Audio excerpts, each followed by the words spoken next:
Fox Sports. We are the Fox. We are the Lions.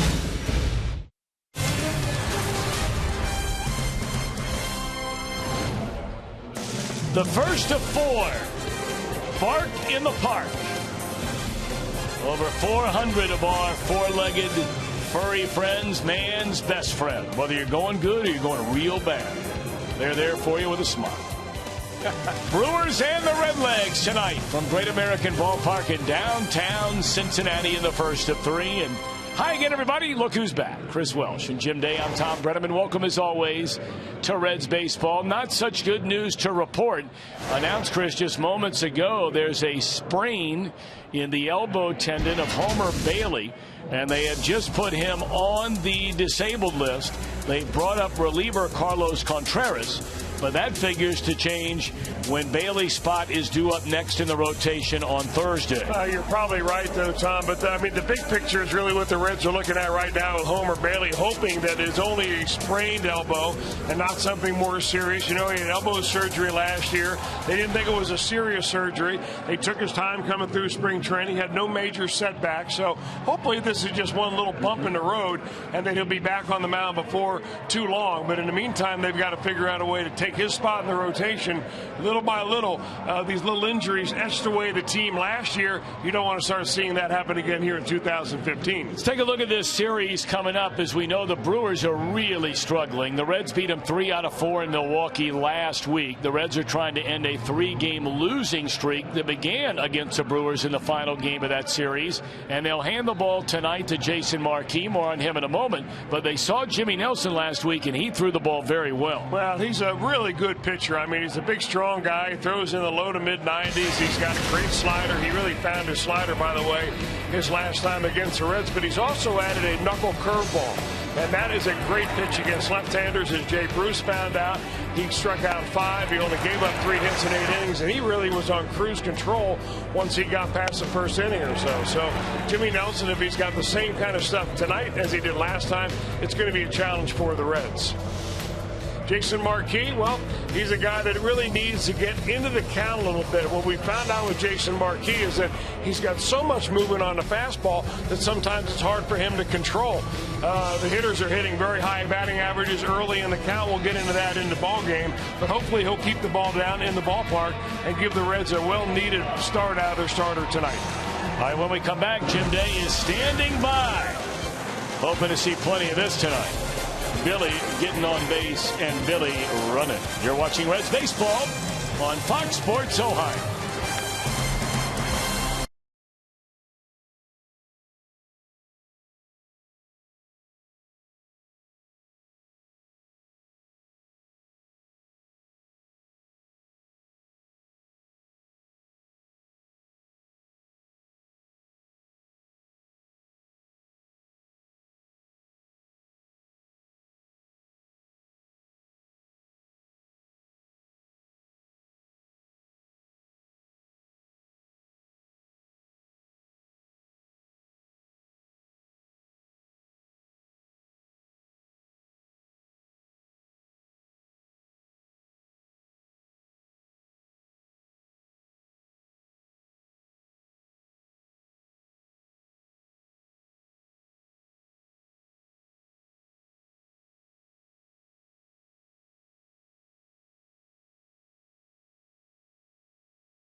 Little cool down at the old ball yard tonight. We'll start in the upper 50s, fall down into the upper 40s with clearing skies across the entire region.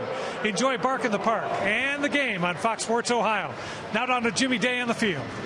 Tim Hedrick live at the yard. We like that. Another thing the Reds fans like is to watch Billy Hamilton run. It has been a theme, run, Billy, run, and that theme at home has really been successful. He's got 11 stolen bases in 8 home games this season. His 13 steals overall leads Major League Baseball. And, by the way, he's also on a 7-game hitting streak. 8 hits overall during that span, 2 triples, 6 runs, and 3 walks. Exactly what the Reds need at the top of that lineup. And he is our Lowe's never stop improving. Billy Hamilton is the first player since 1914 to have 11 stolen bases in any team's first 8 home games. Now, other guys on the list, Tim Raines and Vince Coleman twice. Those are some of the best base stealers of all time. Billy Hamilton in very, very select company. If he gets on tonight, expect Billy to be a running. Todd Frazier hitting cleanup tonight. It's the Brew Crew. Reds trying for another win streak. They're ready for it, we hope. Tom Brennan and Chris Welsh are next.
Brought to you by Cincinnati USA Regional Tourism Network. Stay close to CincinnatiUSA.com. By Chevy. Check out their award-winning lineup only at your Tri-State Chevy dealer. And by Skyline Chili. Feeling good. It's Skyline time. Gonna look at the skyline in downtown Cincinnati. And we come inside Great American Ballpark. First of 3. The Reds and the Brewers. Ron Renicke's team only 4 wins in its first 19 games of the year. Got a victory yesterday to avoid being shut out by the Cardinals over the weekend. Let's take a look at his lineup tonight, presented by Lexus. And man, they are missing some important pieces of this team. Schaefer in for the injured Carlos Gomez. Parra for the injured Ryan Braun.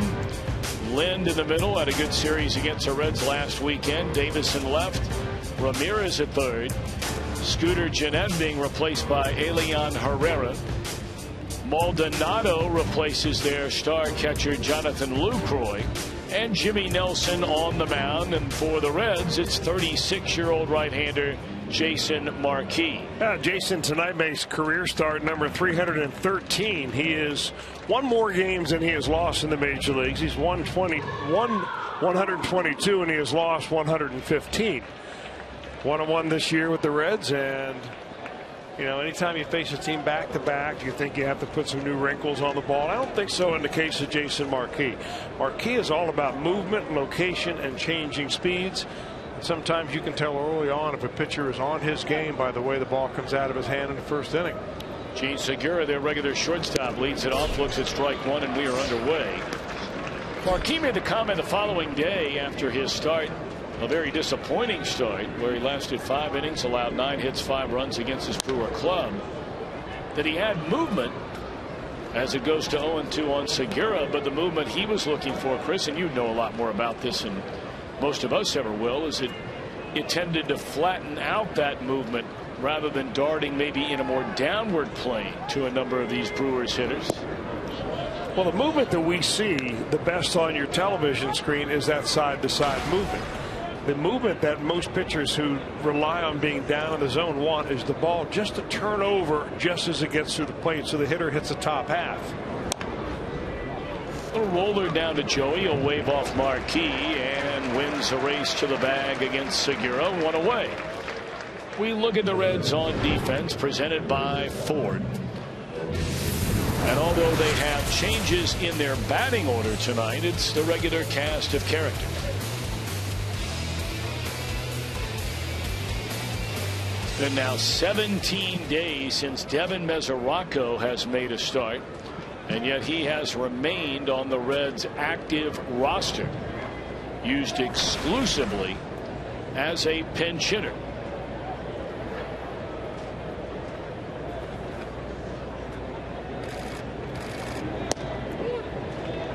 Logan Schaefer, 4 hits and 21 at bat, shows bunt. We know a big part of Schaefer's game is his speed, and he takes a strike. 0-2. Marquis' first start as a Red was his best start as a Red. He did not get off to a good start in that game. He allowed 3 runs in the first 2 innings and then really settled down against St. Louis. Going 6 frames, allowing 5 hits and just those 3 runs. He left with the lead, and the bullpen blew the save chance, a game the Reds eventually would win. Their only win against St. Louis. But in his last 2 starts, he's gone a combined 9 innings and allowed 10 earned runs.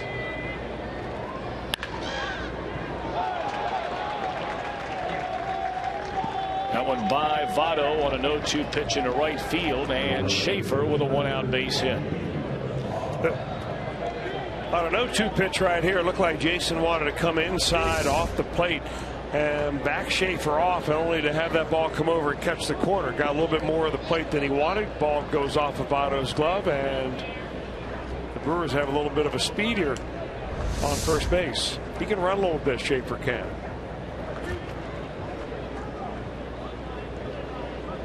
Schaefer without a stolen base attempt so far this year, but as we mentioned, this is only the 5th base hit he has had, and he's been playing pretty regularly.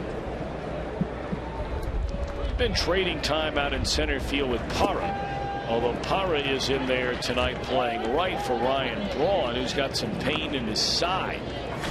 And boy, he must really be hurting, because Braun has worn out Jason Marquis in his career. He owns the highest batting average of any player against Jason Marquis, a .536 average. 1-1 on Gerardo Parra. And Braun had the night off last night as well. In fact, it was general aches and pains, is the way Ron Renicky said yesterday when he gave Braun the day off. And it's got to be killing him to keep Braun out of there because of the success that he's had against Marquis. But you got to get that guy right if they're ever going to slug themselves back into contention. Double play ball all the way here, and that'll take care of the Brewers in the opening inning. Hamilton, Cozart, Votto. Some changes in this Reds lineup when we come back.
For his Reds come to bat here in the bottom of the first inning, and their lineup presented by Meyer. We mentioned Brian making changes to it. Cozart in the 2-hole. He's been there once before. Votto to the 3-hole once before in the same game. Frazier to the cleanup spot. Bruce 5th. Brandon from 4th down to 6th. And a ladder third of Bird, Pena, Marquis. Ever since busting out for 16 runs against the Brewers, the Reds are averaging 2 runs a game, and they've got a tough customer they face tonight. Well, one of the reasons why they saw their offensive dropout go the way it did is because of Jimmy Nelson. He pitched a very good ball game, 8 innings of 3-hit baseball against the Reds. He struck out 5 his last time out. 25 years old, 6'6", 250, if you're wondering how big that guy is. And he is big. Went to University of Alabama. Did not play football, although he could have. Second round pick the Brewers had in 2010. The Reds scored their only run over 8 innings against Nelson in that matchup in Milwaukee last week in the first inning. Hamilton led off with a single, stole second. Votto knocked him in. It's interesting to note that is the last hit the Reds have had with a runner in scoring position. They only had 3 more chances over the final 2 days of that series, and then went 0 for 20 in like situations during the 2-game set with the Cubs.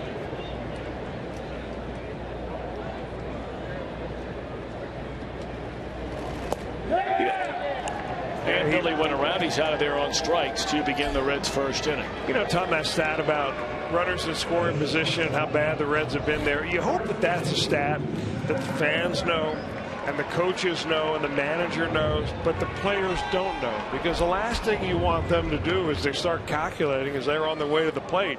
We're 0 for this. I've got to get a hit here. You know, the only way you're going to hit your way out of it or pitch your way out of a slump is to get out there, relax, have a little fun.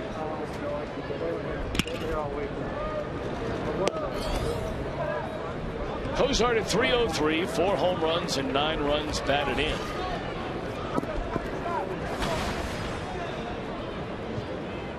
Zach hit 3 home runs over a 2-day stretch in Milwaukee last week. And the 4 home runs already matches his season total from all of 2014.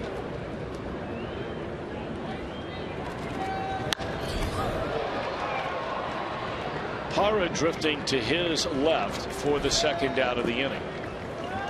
You know, it's interesting. The Reds were swinging the bats pretty well, and then because of guys getting a day off and all that kind of thing, it was the game against Nelson, or the following day, I beg your pardon, where they went to the lineup change with Cozart in the 2-hole and Votto in the 3-hole for the first time all year long. Well, he's got 4 home runs. He's second on the ball club in that category. Cozart is. He was hitting the ball well. Maybe Brian Price thought, I need to get a little more offense going up here. I got Billy Hamilton leading off. I want to get somebody on before Joey Votto, because Votto at that time swinging just a red-hot bat. So I can see why they've done it. Now, coming into this ball game, Brian Price has used 10 different lineups in the 17 games. In the center field, it's a 1-2-3 inning for Nelson. We go to the second at Great American Ballpark. No score.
got some more bad news on the injury front. This was announced very late. In fact, right before the game, that Homer Bailey's been placed on the 15-day disabled list with a right elbow ligament sprain.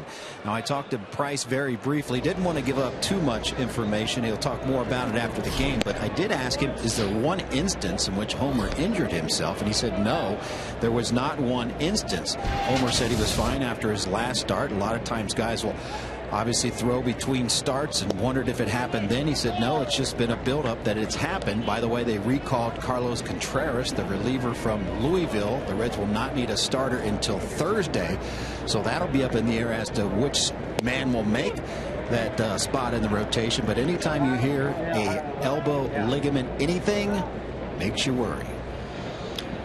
It certainly does.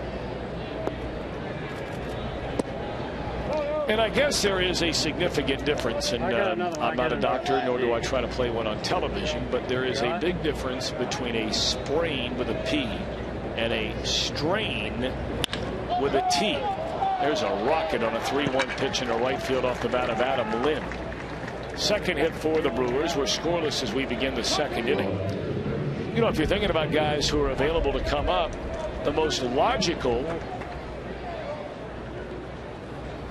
would be one of two guys, either Michael Lorenzen, who was so impressive during spring training. He last pitched on Friday, so he would have more than enough days off if that spot needs to be filled, as Jim mentioned, on Thursday night.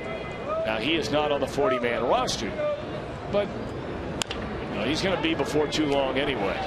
This could be the second double play of the night turned by the Reds, and it is off the bat of Chris Davis.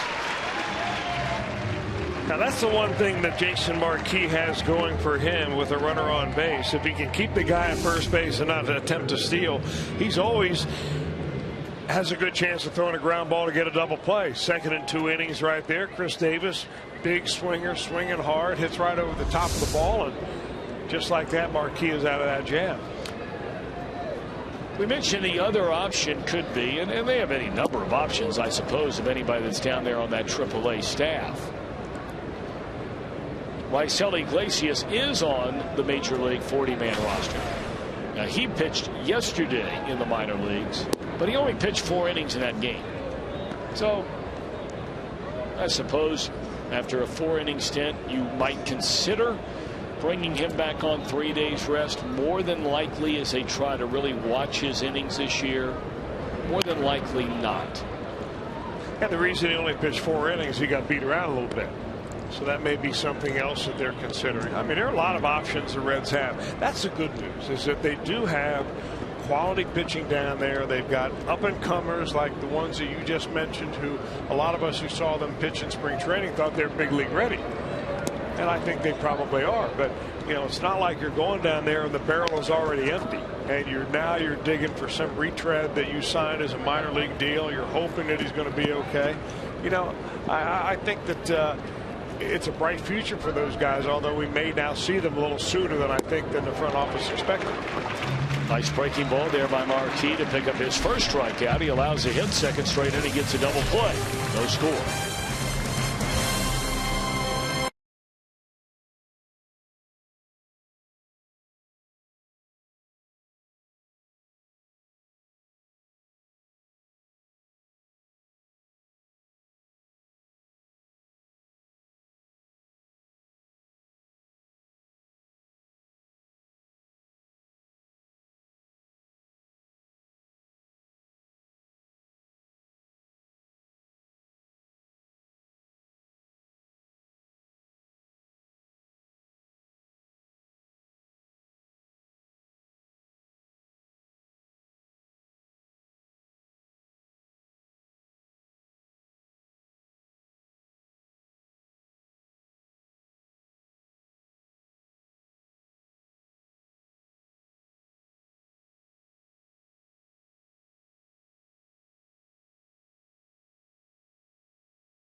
Sports Ohio. You know, the Reds are looking for run production anywhere they can get it as Todd Frazier leads off this inning. Now, one of the weird stats in Major League Baseball in the National League so far, there are 3 spots in the order that have not come up with an extra base hit.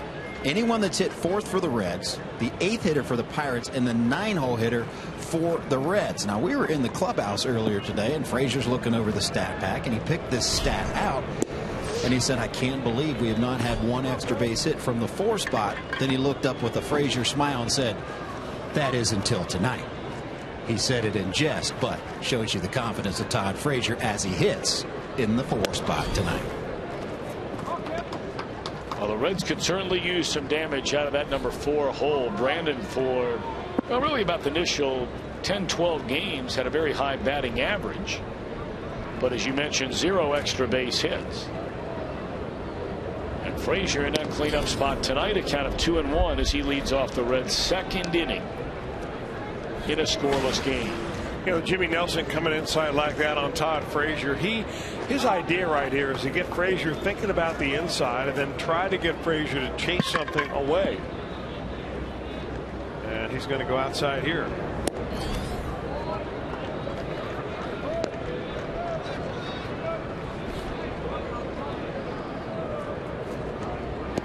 Todd overall at 254, has 5 home runs, second only to Votto with 14 runs batted in. 3-1 count. Let's see if that extra base hit mark can end right now. Instead, it's ball 4.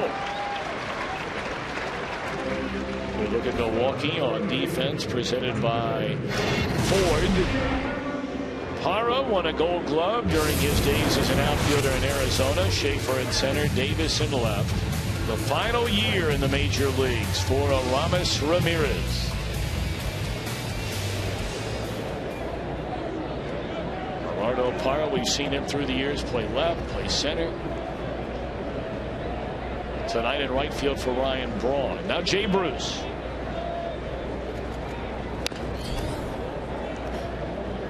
Bruce, 3 home runs, 9 runs batted in, a 161 batting average.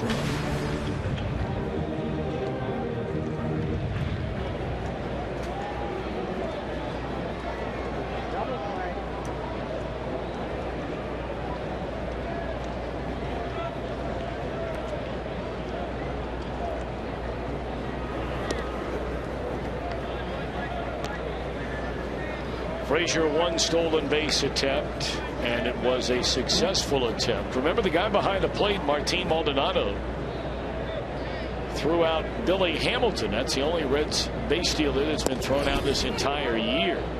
0-2 to Bruce. Well, just from a scouting standpoint, Martin Maldonado may have the best arm of any receiver in the National League behind the plate. I mean, he has just a gun back there. What he's still working on is receiving the baseball and really getting playing time, because he is the backup catcher now, forced into action.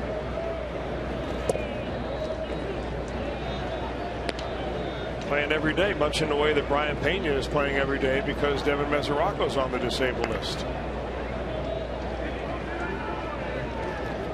Or not on the disabled list, but unable to catch.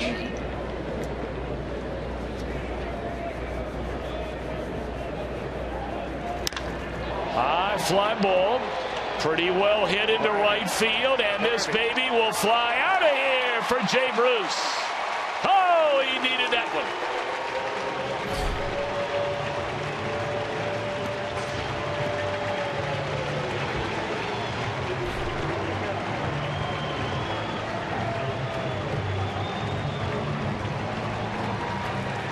First time we've seen Jay smile in a while.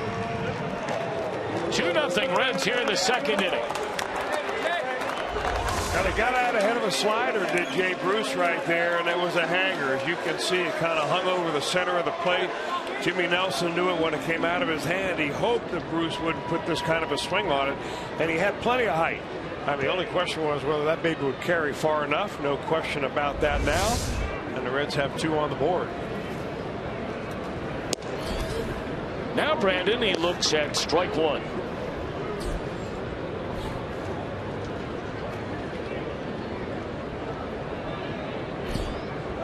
That's Jay's first hit.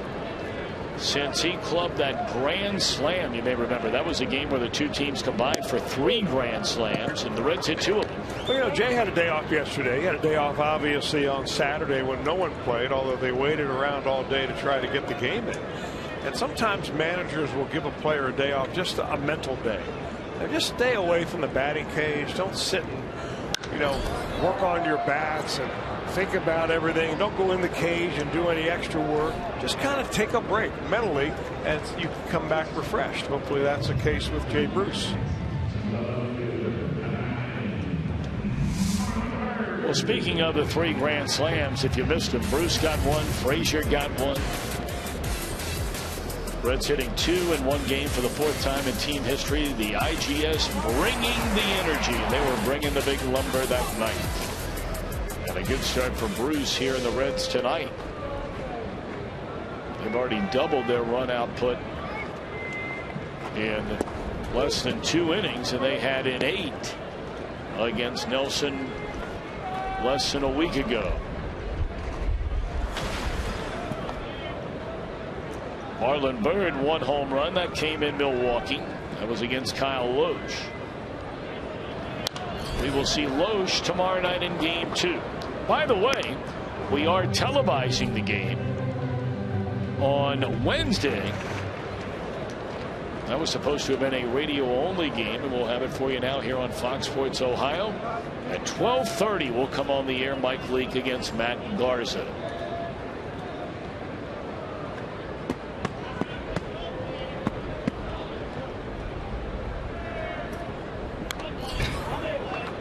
The only game in the foreseeable future that we will not have on Fox Sports Ohio will be this coming Saturday, and that will be a Fox Sports 1 national game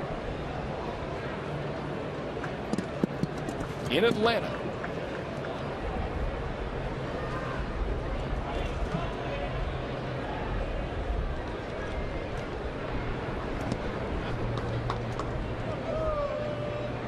Looks like Nelson's overthrowing a little bit, compared to what he did in Milwaukee. Tom, he was nice and smooth. He kept his head still. He threw the ball where he wanted to. He got stronger and more confident as the game went on.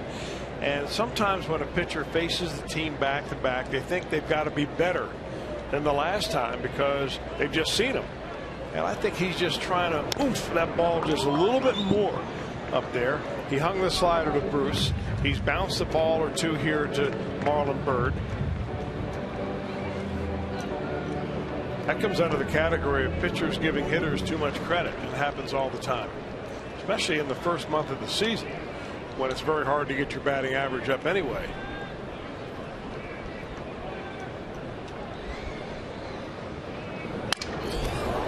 Broken bat goes flying into the stands. Look out.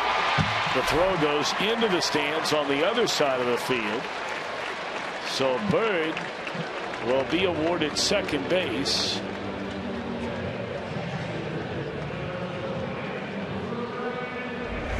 Now you talk about a saw job.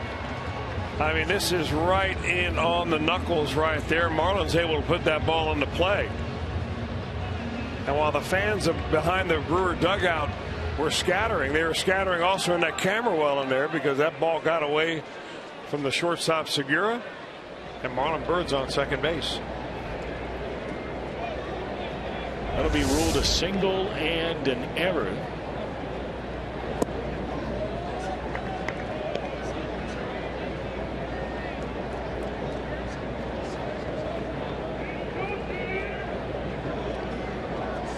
So Byrd at second base, and now it's Brian Pena.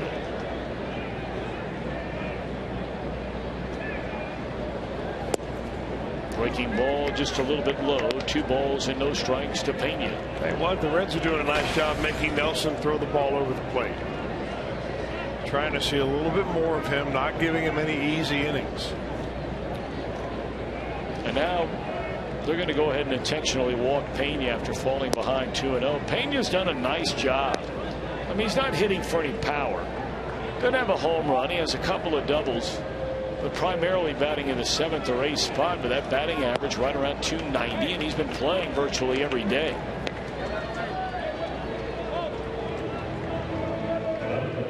Yeah, they did have a hit in 3 at-bats the last time these two teams got together with Jimmy Nelson on the mound.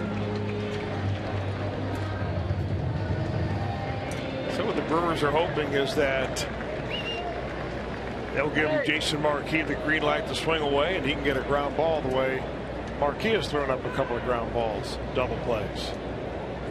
Marquis, 1 of 7 as a batter, has always been a good hitter, but has already squared around a bunt. Pulls the bat away and takes a strike. Nothing wrong with that. I mean, a lot of pitchers, especially when they're asked to bunt, they think it's a big secret, when everybody in the ballpark really knows what their intent is. So they wait till the last moment to square around, and they really don't get themselves in good punting position. The other thing that he does, Marquis, is moves up to the very front of the batter's box. That gives you a lot more fair territory with which to work. I mean, his front foot is right on that line.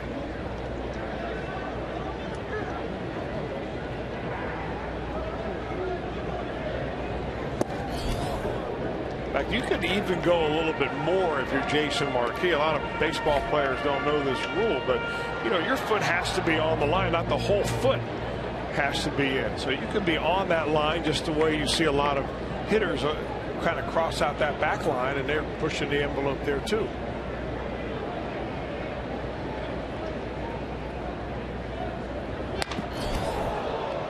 They let him swing away, and he shoots one foul behind now at 1-2. We mentioned that Marquis has always handled the bat well throughout his career.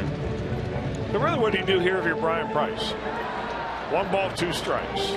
Got a guy that can really swing the bat up there. He and Mike Leake, your best hitting pitchers. You let him swing the bat here, and you keep the bunt on and try to stay out of the double play.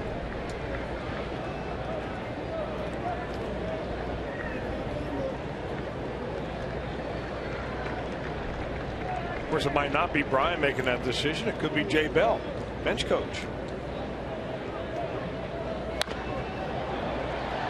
Off the glove of Ramirez, and this will bring in Marlon Byrd, and it's 3-0 Reds. Marquis not trying to do too much, just put the bat on the ball, and that'll be a single and a run batted in on the high bouncer above the reach of Ramirez. Well, Ramirez goes up to get it, and he tips that ball, and that tipped it over the head of the shortstop who was backing up behind him. So the Reds get a couple of breaks on some balls that are really not hit all that hard in the infield. One by Bird that went for an infield hit and an error. That ball off the glove of the third baseman. And hey, maybe you're thinking, about time this offense got a couple of breaks going their way.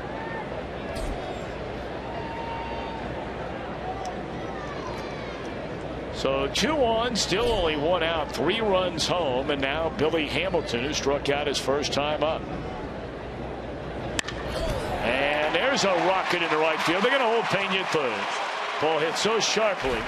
Parra has an excellent arm in right field. And the bases are loaded for Joey Votto. Or Zach Cozart now in the 2-hole, I beg your pardon.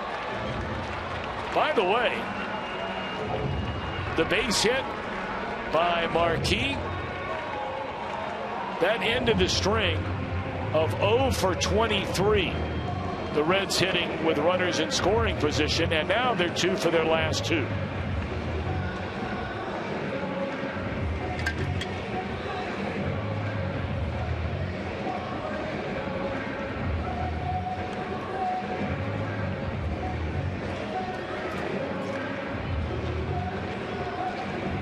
Well, the Brewers know that Jimmy Nelson has really emerged as the #1 starter in this rotation, and it's a rotation that has been beat up more than any other rotation in the National League.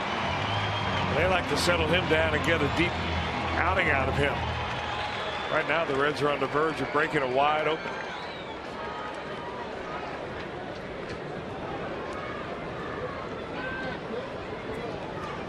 Cozart with the bases loaded and 1 out. Takes a breaking ball away. Zach flied out to Parra in the first inning. And if you want to sit fastball, good count right here. Bases loaded. You've already missed with the breaking ball. He likes his fastball. You get something you like, you wheel that lumber. Another breaking ball. Overthrowing that pitch too.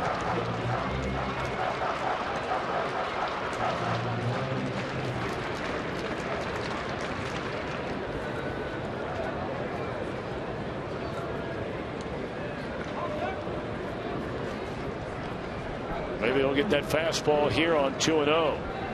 Yep, and it's outside.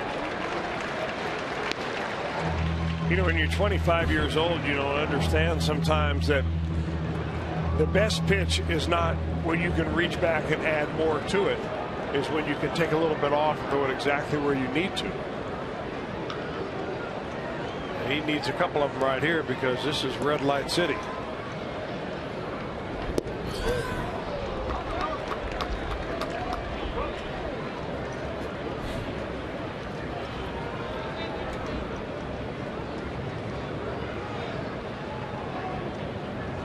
Three balls and a strike on Kozai.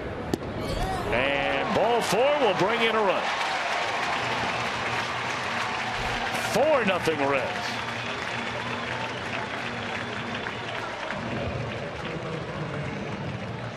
That's the third walk in the inning, and you go back to the very first batter of this inning. Todd Frazier walked on 4 pitches, and you know, more often than not, when you get a rally like this going, it oftentimes the walk starts with a base on balls. It just sets the energy of the inning. A couple of bad breaks happen. You walk another guy. The next thing you know, you're trying to figure out a way to get out of the inning. You look at the scoreboard, you've given up a 4 spot. That's what happened yesterday when DeSclafani in the 4th inning walked Rizzo. It turned into a 4-run Chicago 4th. Votto 1-0. Looks at a fastball in the inside corner, and that'll even the count.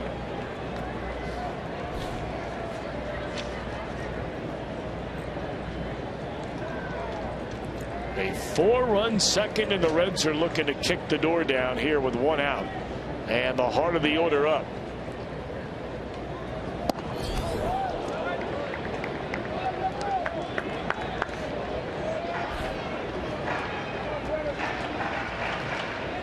Looked like he wanted to hit that ball all the way to Newtown. That means he'd have to go down the left field line. That is straight east. Yeah, you're right. Hey, you've been studying up a little bit. I know Newtown now.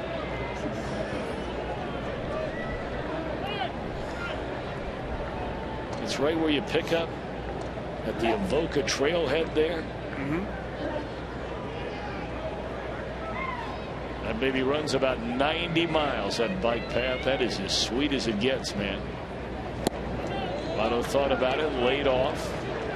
2 balls and 2 strikes.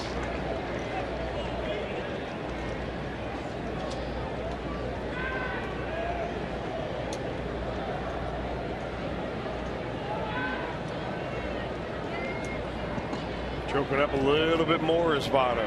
Maybe looking for a fastball. Got a fastball, but way inside. 3-2 on Joey Votto.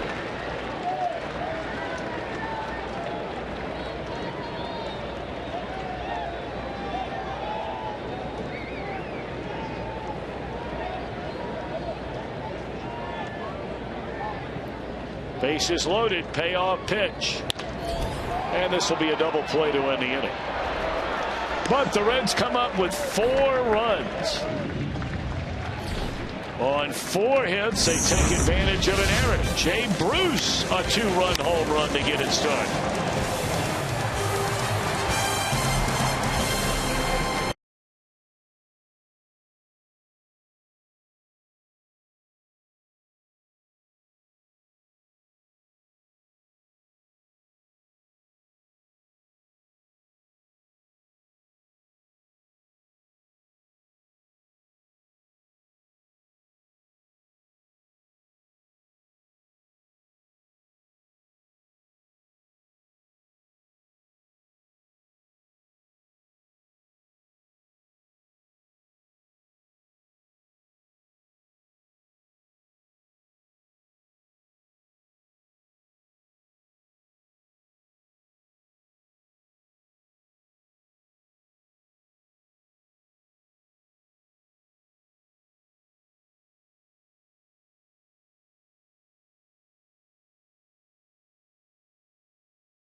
tonight. Best home record against a divisional opponent going back to 2010, and that would be the Reds' domination of these Milwaukee Brewers to the tune of a 7-11 winning percentage. Winners of 32 out of 45. Only the Yankees have dominated Toronto at a better clip than that.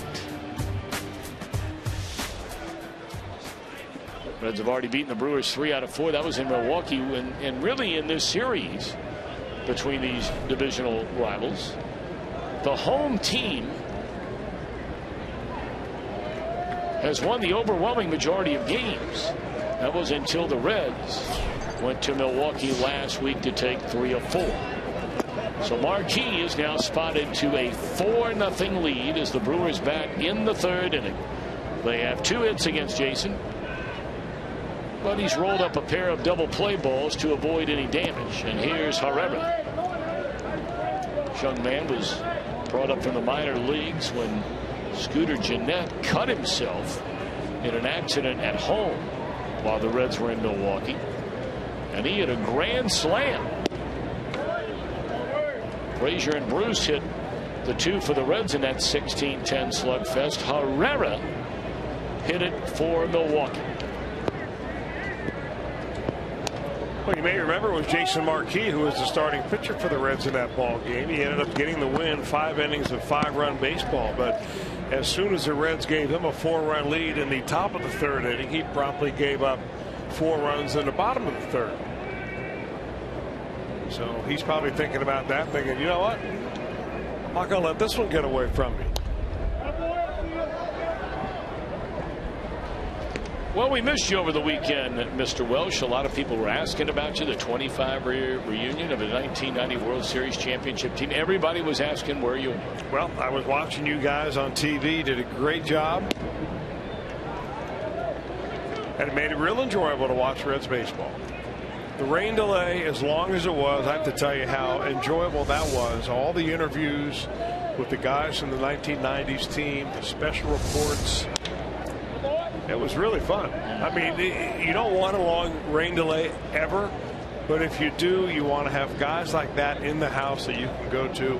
I thought it was great programming. And Jim Day and Brian Giesenslaw and Jeff Pecoro, and of course all the men and women in the truck and our entire crew at Fox Sports Ohio worked very hard during that 4-hour delay. There's a fly ball to left field, and all in hopes that those of you at home on an otherwise very rainy day, maybe you weren't getting out of the house and you could just sort of hang out and hear from the likes of Barry Larkin and Joe Oliver, and I mean right on down the line.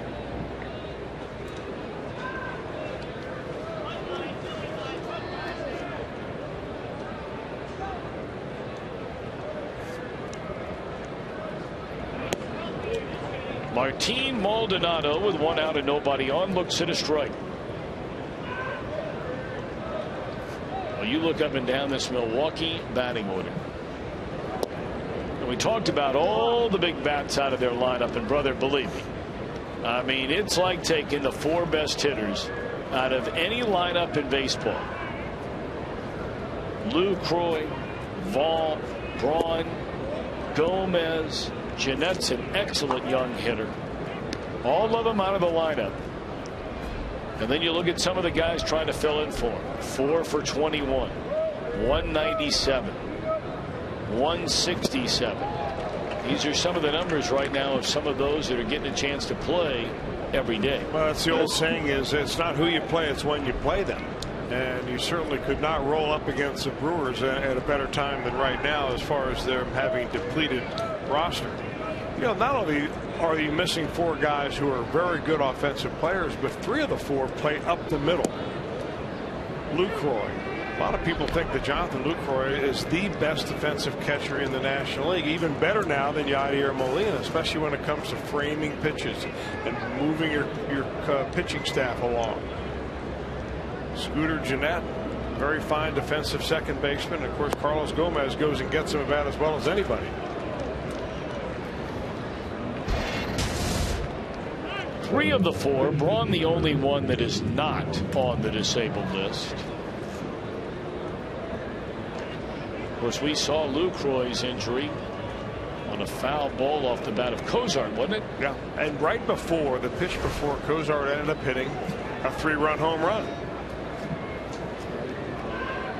They fouled a ball off the left toe, big toe. Jonathan Lucroy, and it fractured that toe. Left the game after coming to the plate and trying to run out of the batter's box the next half inning, and that was it. I'll tell you, the way that the Reds are playing so aggressive here against this bunt, Jason Marquis needs to pipe the ball right down the middle, let him put it down, because you got a catcher running at first. They're trying to get that lead runner. That's a good enough bunt to get the job done.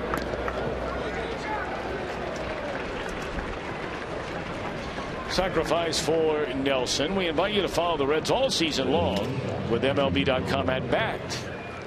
Up to the moment, at any moment. In-game highlights, live look-ins, replay reviews, radio broadcasts, StatCast, and more. Get MLB.com at bat for your smartphone or tablet. Runner at second is Maldonado, and here's a leadoff man, Segura, who grounded out Tovado his first time up. Now, Segura is one guy in this lineup that's swinging a pretty good bat. A little better than 300 hitter. He has a home run, 4 doubles, and 5 runs batted in.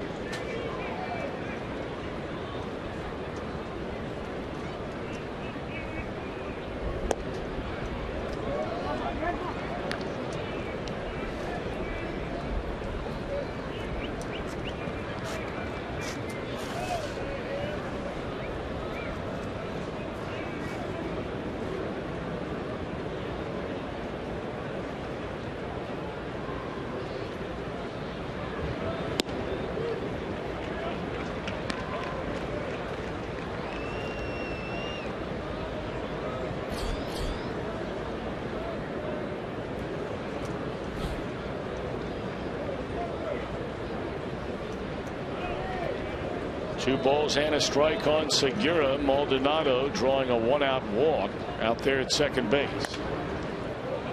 And that's a fair ball. This will drive in a run. So Marquis' walk to Maldonado's hitting 167.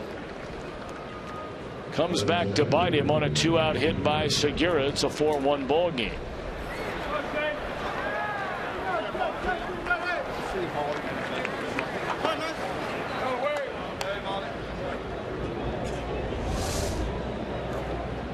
Well, he figured that he was going to get a pitch outside, and he was going to go that way, and he happened to go right down the line and got it by Joey Votto. That's the way Marquis has been pitching a lot of the right-handed hitters, is right on that outside corner.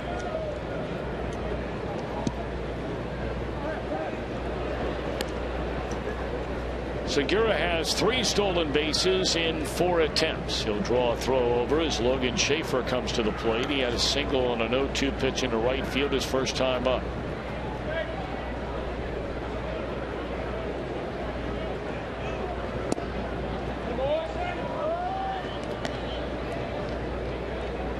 You know, Marquis is the type of pitcher that is kind of caught between wanting to throw first pitch strikes and being able to throw first pitch strikes that make outs.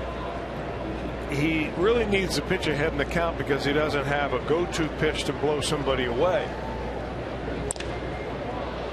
But sometimes you make it too good and they hit it. We'll come back and talk to that next time he takes the hill. Hamilton will handle the fly ball. Brewers get a run, a hit, and a walk. Reds lead by 3 after 2.5.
Friday, I beg your pardon. We'll have the Star Wars characters. If you're one of the first 20,000 fans, you get a Star Wars poster. And, of course, we'll have the big fireworks show presented by Orville Redenbacher. 513-381-REDS. That'll be a 4-game set against the Giants. Speaking of Giants, look at that one right there. And looking for a Giant treat. The first of 4. We call them Bark in the Park, where you can buy a ticket, bring along your buddy. Those tickets sell out so quickly. The second they really are put up for sale. It's become a very popular event here at Great American Ballpark. We do it during the week. And everyone who brings a dog, we have different contests out on the main concourse before the game. You know what I'm surprised about the Bark in the Park, Tom, is how well behaved the dogs are. I mean, you think you see one dog getting a little crazy around dogs that he's never seen before, but they are just calm and huggable. Look at that one right there. Got a big old nice seat. And of course they work hand in hand with the wonderful folks over at SPCA Cincinnati, and great job that Harold Dates for over 30 years has done running that organization, and Michael Retzloff and Larry Pauly and Lori Fenner. Great group coming off a big weekend up at the Sharonville Convention Center where they had their big fundraiser, the Fur Ball, on Saturday night. That was a great event. We had a lot of fun over there.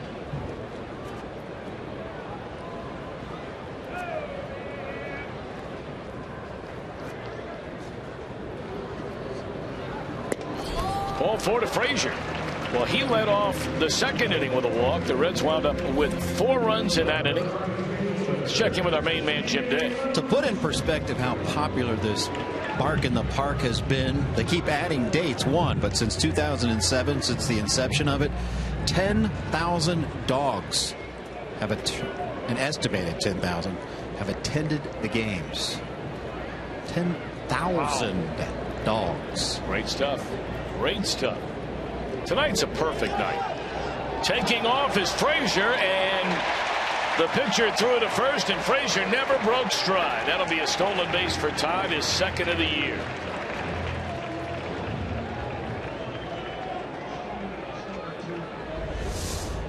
Well, he's being pretty stoic out there on the mound as Jimmy Nelson, but that is one embarrassing moment. And really I don't know what they yelled inside the Brewers infield right there. What they should have yelled is step off rather than there he goes. Because a pitcher like Nelson tonight, he's given up 4 runs. He's probably a little tight out there. Walked a few batters. He's walked Frazier for the second time. He's just trying to slow things down. All of a sudden you hear somebody else, there he goes, and you fire over to first base with everything you got, and that guy walks nice and slowly in a second. And now he's falling behind Jay Bruce at 2-0. He's just trying to overthrow here tonight. And you see this out of a 25-year-old. That's why it takes a while for major league pitchers, most of them anyway, before they finally get it. I mean, look how much better Johnny Cueto is now than when he was 25 years old. He was the same way. Get in trouble, try to rear back and throw harder. That's not always the case. That works the best. Jay, a 2-run home run, his first time up, and a 2-0 count here. And a good eye to take a fastball away. 3 balls and no strikes. Nelson has walked 4 batters, 1 intentionally. And in that 8-inning gem, allowing 1 run against the Reds last week, he walked 2 the entire game. 3-1 to Jay Bruce.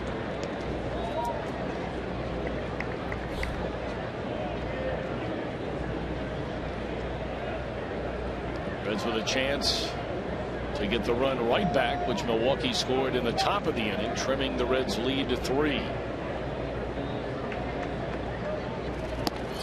All 4, 5 of them now for Nelson. You know, the only thing the Brewers, when you come in at 4 wins against 15 losses, I mean, you're looking for any ray of light. And at least coming into this game, over their last 5 games, their starters have delivered 4 quality starts. And during the 5 games, Unearned run average at 2.6. Now again, it's only 5 games, but their first 14 games, the starter's ERA was over 6 runs per 9 innings. Now Brandon, 2 on, none out. Breaking ball near a strike.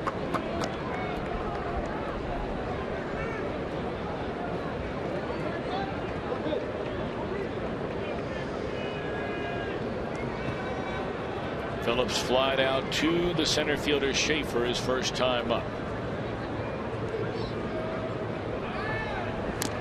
Not only did Nelson walk just 2 batters in the 8 innings against the Reds, in his other 2 starts, coming into this one, a combined 20 innings pitched in 3 outings.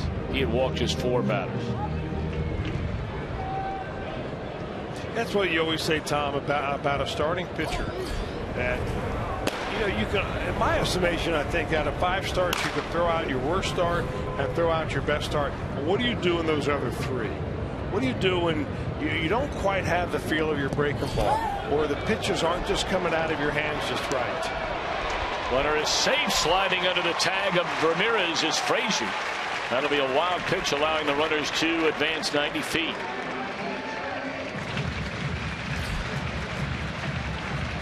And the ball gets away from Maldonado, and despite having a great arm, he just can't get to that ball quickly enough. And Frazier is under the tag. If you're Ron Renicky, you're thinking, man, oh man, we got to do something here to break the way this ball club is playing. They did win 1 game against the Cardinals yesterday. Tapper down to third, and Ramirez will throw out Brandon. Runners stay put, 1 away in the inning. They lost the other 2. So they had a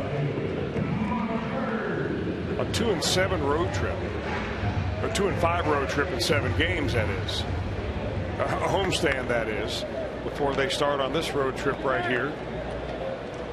That will take them through Cincinnati and Chicago.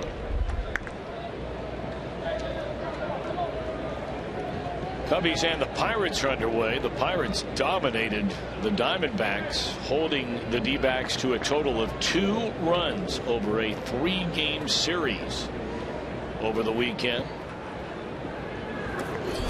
Wild pitch will bring in another run, and the Reds lead 5-1.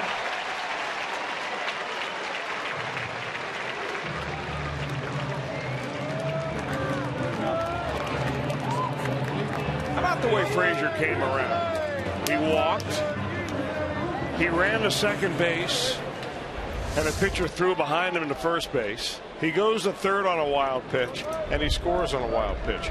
You can see that exact play on any Little League diamond this coming Saturday. Just show up early and stay for a couple of games. I guarantee you'll see the same play. Believe me, I'm well aware. You may see it more than once in a game. A drop third strike. Well, we got to make sure that 9-year-old catchers are able to handle that. There's a check swing and a miss.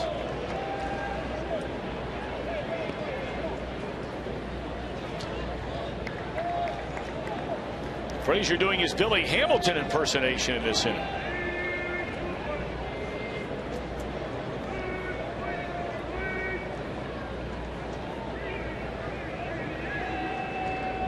Marlon Byrd looking for a low fastball.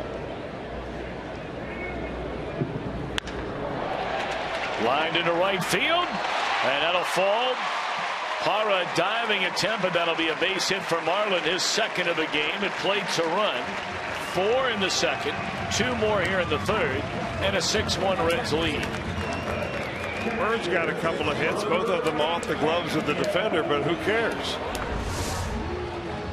A little slide that he hits very hard. That ball up around the waist. He takes it to right field. And Gerardo Parra, former Gold Glove Award winner, there have been times when he's able to make that play, although it would have been an outstanding diving catch had he been able to hold on to it.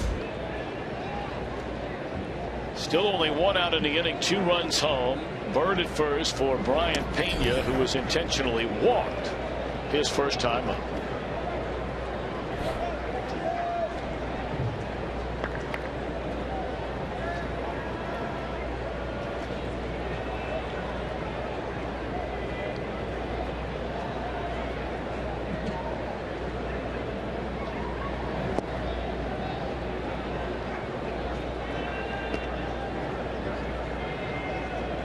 before. You really couldn't look any different tonight for Jimmy Nelson than what he looked last week in Milwaukee. I mean, he looked like a kid that was on top of the pitching world, and tonight it looks like a guy he just called up out of A-ball, and he's nervous being out there.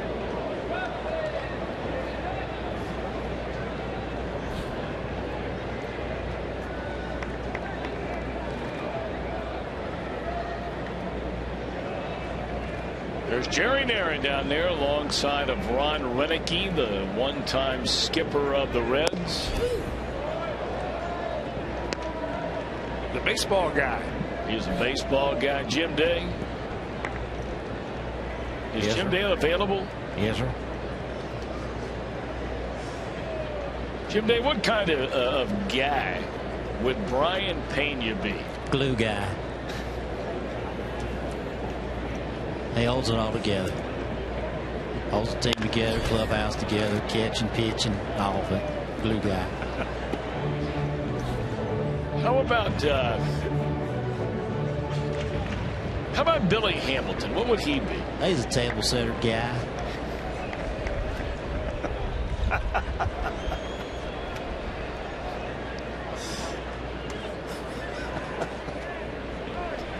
It's funny, when we were in Milwaukee, Jim, you were walking by the Brewers dugout, and Jerry asked you about you doing your impersonation of him, and of course, as Jerry Narron, you would expect, he took it all in stride and in good humor, correct? He was he took it very well. In fact, he called out and he said, "Hey, I heard you do a pretty good impression of me." And I'm like, "Oh boy, here we go." And he just kind of laughed about it. We had a laugh about the old days when he was the skipper. Into center field, a base hit. Bird was on the run on a 3-2 pitch. And Pena aboard for the second time tonight. Well, the bullpen is busy for the Brewers.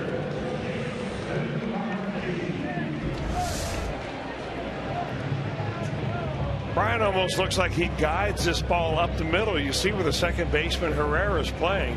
And he's got a little green light in the middle of the field, and that's where he goes. Marlon Byrd scampers into third. And that will be all for young Jimmy Nelson. And unfortunately for Jerry Narron, when he was the manager of the Reds, he saw a lot of this on the mound for the Reds. Because in those days, they were not blessed with the pitching that they have had under both Dusty Baker and Brian Price. This will be our Skyline Chili call to the bullpen. Right-hander Rob Wooten will come on for Milwaukee. The Reds lead 6-1, 2 on, 1 out batting in the third.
It may not be reproduced or retransmitted in any form, and the accounts and descriptions of this game may not be disseminated without the express written consent of the Cincinnati Reds.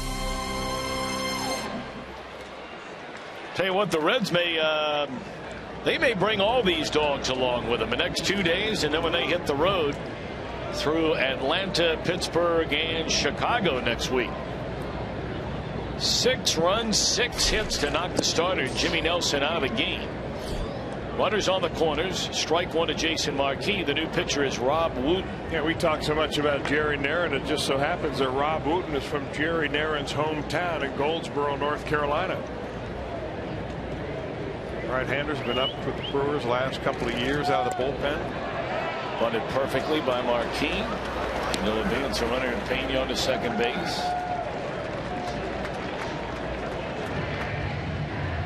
So now Billy Hamilton will battle, ready for the 3rd time in this game, and we are just in the 3rd inning.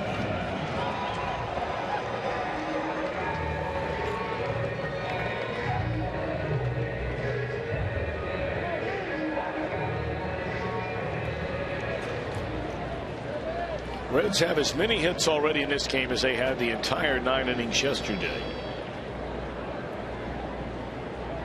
And they have scored more runs in the last 2 innings than they scored in the Cubs 2-game series combined. Ball 1 to Hamilton.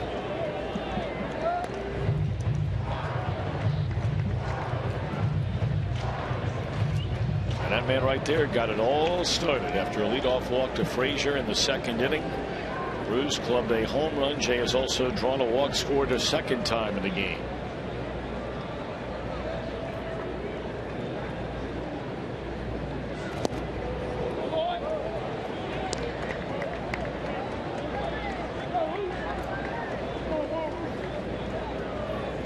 A good series starts tonight in Miami. They already in the 6th inning of that game. 2 of the hottest teams in baseball, the Mets and the Marlins. The Marlins sweeping the Washington Nationals over the weekend. Of course, the Mets dropped 2 of 3 to the Yankees, but they have the best record in all of baseball, 14-5. No score in that game in the 6th.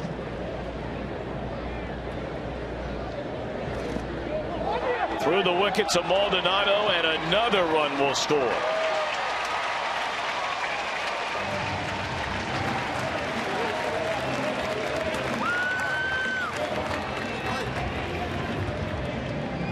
Two runners have scored in this 3-run 3rd on wild pitches.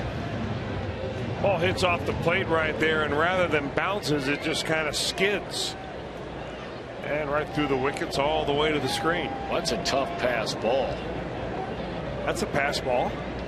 And that is a tough pass ball. I have a feeling that's going to change. So we'll keep that one in pencil for the time being. Well, you did all your scoring in pencil. I do, but I'm just going to erase it right now, because I would think that will change and that it probably should change. We have a great duo of official scorers here at Great American Ballpark on a nightly basis. 2 outstanding baseball coaches for a long time over at Moeller High School. Ron Roth and their longtime legendary head coach at Moeller, Mike Cameron.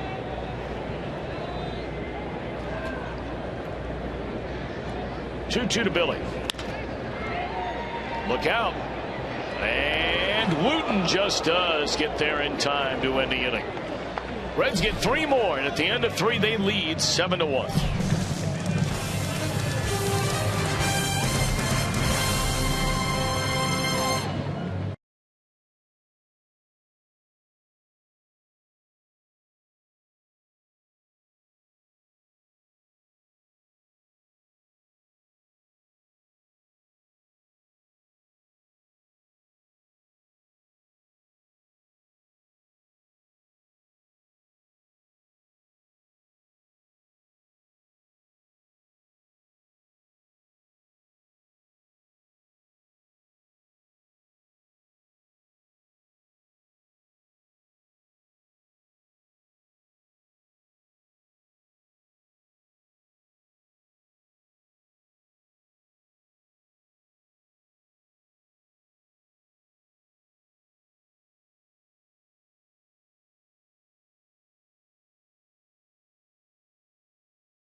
Tonight, 7-1 over the Brewers. Top of the fourth inning. Marquis, as we were talking about earlier, Tom, about how he sometimes has difficulty getting deep into a count coming into this ball game. Opposing hitters on the first pitch they see are batting .833 on an 0-1 count, .667, and a 1-0 count, .500. Now he has turned that around somewhat tonight. They have not had a hit yet on the first two pitches that he has thrown. And he's getting ahead, throwing some strikes. 8 of 12 first pitch strikes so far tonight for Marquis. He'll face Parra to begin the Milwaukee fourth. Reds with a 7-1 lead. Adam Lind on deck, and then Chris Davis.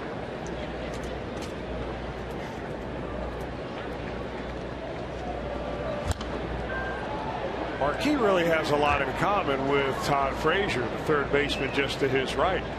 They both pitched in the Little League World Series. Of course, Todd Frazier's Tom's River Club in New Jersey won it all that year. Marquis pitched his team with a Little League Series no-hitter to third place. So he became one of the few major leaguers ever to pitch in the Little League World Series and the Major League World Series. Also pitched his team to consecutive city championships in New York City. Raised in Brooklyn. He was all set to go to the University of Miami in Florida. Lined into right center. This will be extra bases for Parra on a 1-2 pitch, and that's the way the Brewers' fourth inning gets started. But he decided on draft day when the Atlanta Braves drafted him #1, 35th player overall, that he would decide he would rather go to the minor leagues and start a professional career. So he declined the scholarship to become a Hurricane, and he became an Atlanta Brave. And he still makes his home in Staten Island. I mean, he is a New York guy through and through. No doubt about that.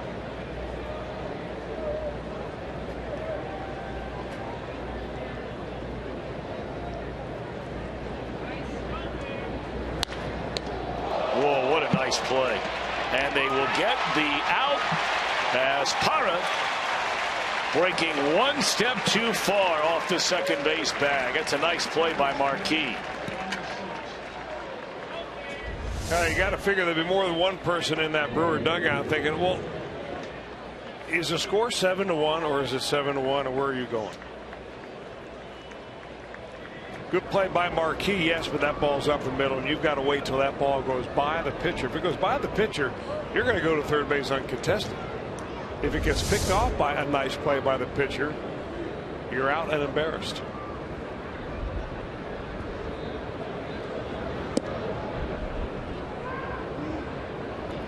Ball one to Chris Davis. He bounced into a double play that started with a grounder to the third baseman Frazier. Reds went around the horn in the second inning. They've turned two double plays behind Marquis here tonight.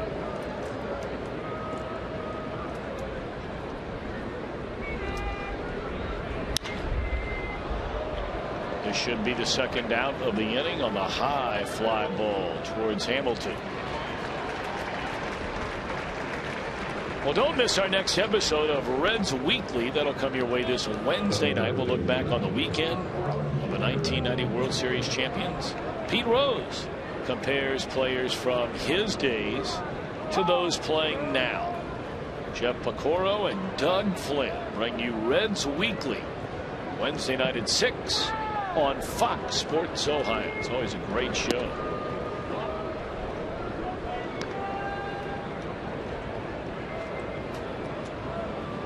Kid King, that was one of the jerseys he wore when he came up.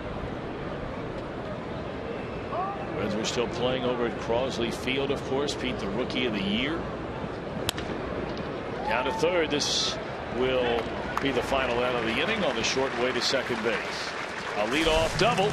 No damage. Reds lead 7-1.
By your local Ford dealer. Ford, go further. And by Cincinnati Children's, ranking 3rd in the country on the U.S. News and World Report's best children's hospitals in America. Beautiful night. Beautiful night. Back-to-back sun splash days in Cincinnati after all the rain we had on Saturday. Reds bat here in the bottom of the 4th inning in the first of 3 with the Brewers in town. Reds came up with 4 in the 2nd. Brewers got a run in the 3rd. Reds answered with that plus 2 more in the bottom of the 3rd. Cozart 0 for 1, drew a bases loaded walk in the 4-run 2nd inning. Rob Wooten on in relief of Nelson, who lasts just 2 1/3. 6 hits, 7 runs, 6 earned, 5 walks, 1 intentional, and struck out the first batter of the game, and that would be his only strikeout. And this was a guy who completely dominated the Reds less than a week ago at Miller Park.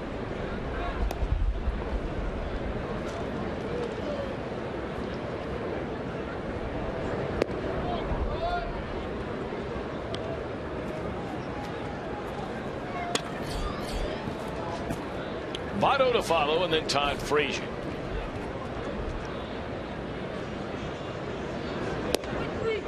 And here's strike 3 called for the first out here in the Reds' 4th. You can see why Wooten can give you a little bit of a problem if you're a right-handed hitter. He comes from down under a little bit, just a kind of a low 3/4, has a tendency to freeze you, and that pitch right there, when it catches right on the outside corner, tough pitch to get to. Oftentimes you just give up on it. Joey now trying to get off the schneid.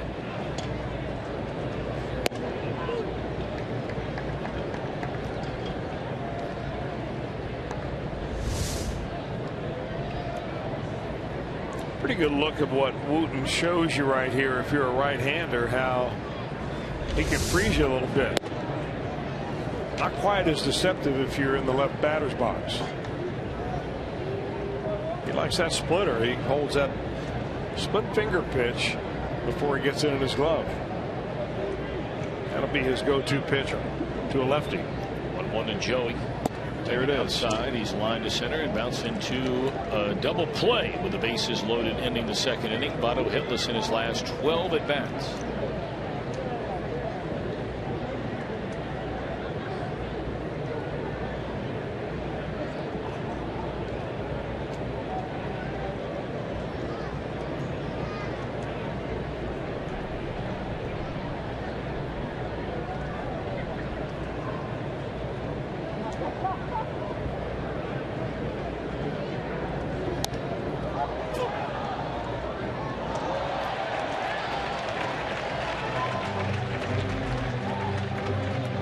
There are some times when Joey Votto never even gets out of the batter's box. I mean, he takes a cut, fouls it off, and he just stands right there, taps the plate, and he's waiting for the next pitch. When you're struggling a little bit, kind of like a pitcher struggling, you want to take a little bit more time. But I'm sure that he's been warned by the home plate umpire to kind of get it going. Joey out of there on strikes for the first time tonight. Back-to-back strikeouts for Wooten here in the 4th. Well, if a Red hits a home run off the Toyota sign out there by the power stacks in right center, Audrey Mallerwine of Cincinnati will win the Tundra, on display every day at Great American Ballpark. And if you'd like a chance to win it, just stop by your Cincinnati and Northern Kentucky Toyota dealer. 2 down, none on. Last of the 4th inning for Todd Frazier. Strike 1.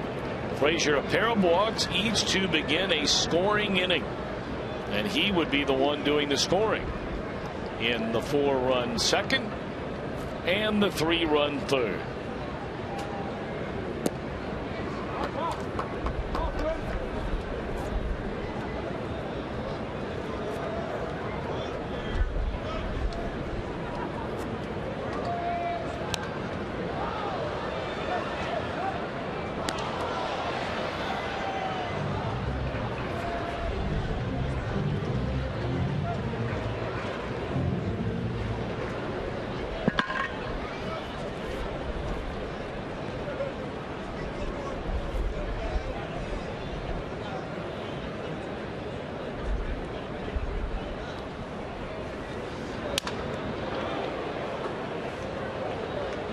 Sounded like he may have broken his bat. Yep, he did. Appeared to hit that one off the end of the bat. And it's 1 ball and 2 strikes to Todd Frazier.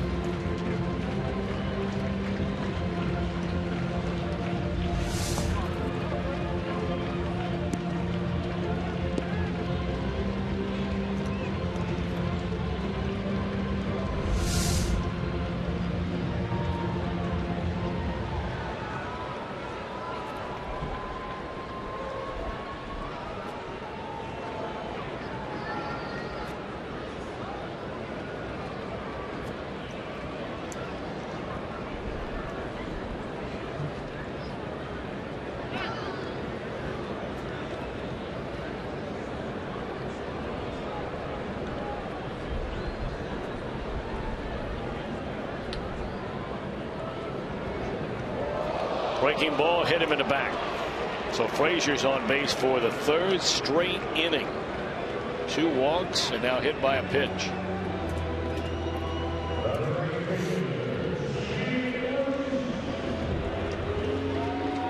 It's been a good night tonight for Jay Bruce. A 2-run home run to the seats in right field in the 2nd inning. He walked and scored in the 3rd.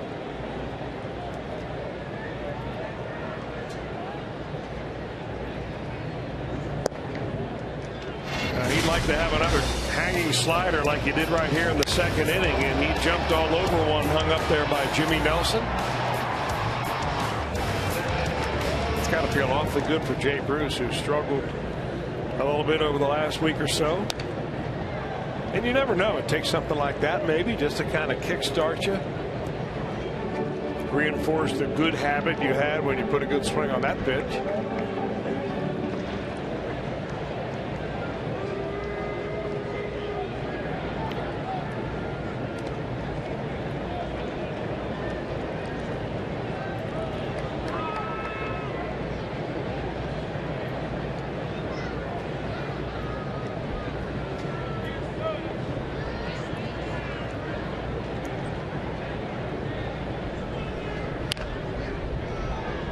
Slow breaking ball, and Jay rolls over that one foul. 1 ball and 2 strikes.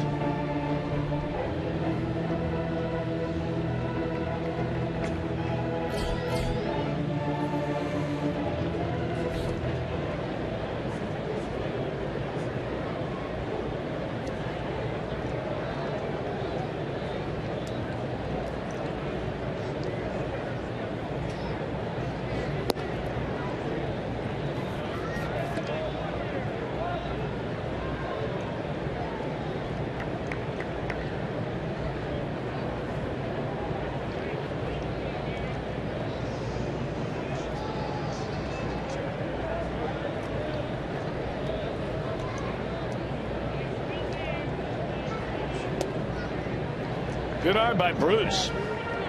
We've seen a couple of pitches in this at bat already, down and away from him. That one just off the inside corner. But recently he's been chasing a lot of those pitches. Let's see if he can cash in on a 3-2 pitch and get on base for the 3rd straight time.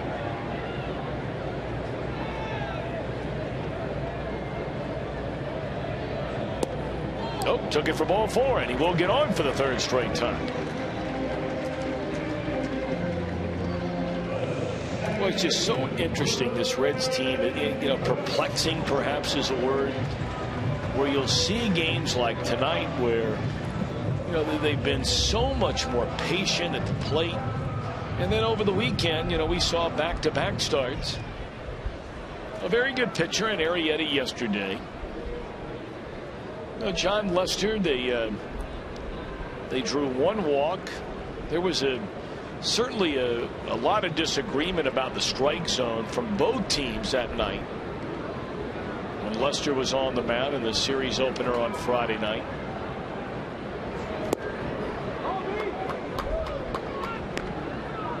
Well, that's the way the game of baseball is. I mean, you had a game last week in Milwaukee where there were 27 runs scored, 16-11 I think that game was it 16-10, 26 runs. And the next night, Johnny Cueto goes out there and can't buy a run. I mean, runs were very scarce that night. Fly ball straight away center field. Going back to the wall and making the play, and a beauty is Schaefer. Wow. To take away extra bases for sure. Maybe even a home run from Brandon Phillips. A dandy turned in by Schaefer on the run.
Where you would find Gapper.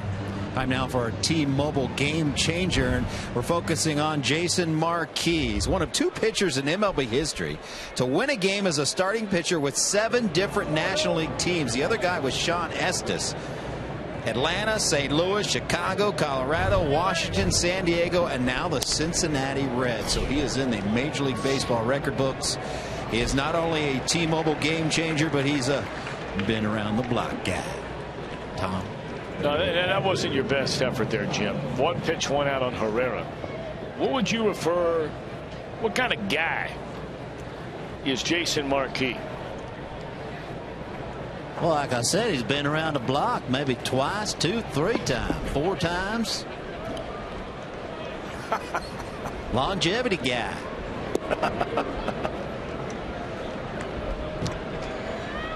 Oh, that's good stuff. I can listen to that all day long. For Jason Marquis, and a guy, I mean, he's made plenty of money in the major leagues. Sure. He doesn't need to come back here and whip himself into shape. He had Tommy John surgery a couple of years ago. He pitched in the minor leagues for the Phillies organization last year, near his house, yes, but still had to go through through all the low minor leagues, and didn't have to show up in spring training in shape, really grind it out to try to get a job down there. I mean, it's a love of baseball that sends this guy back out onto the field. Maybe wanting to prove a point. Maybe somebody told him, hey, you'll never come back. And that's like 3 call.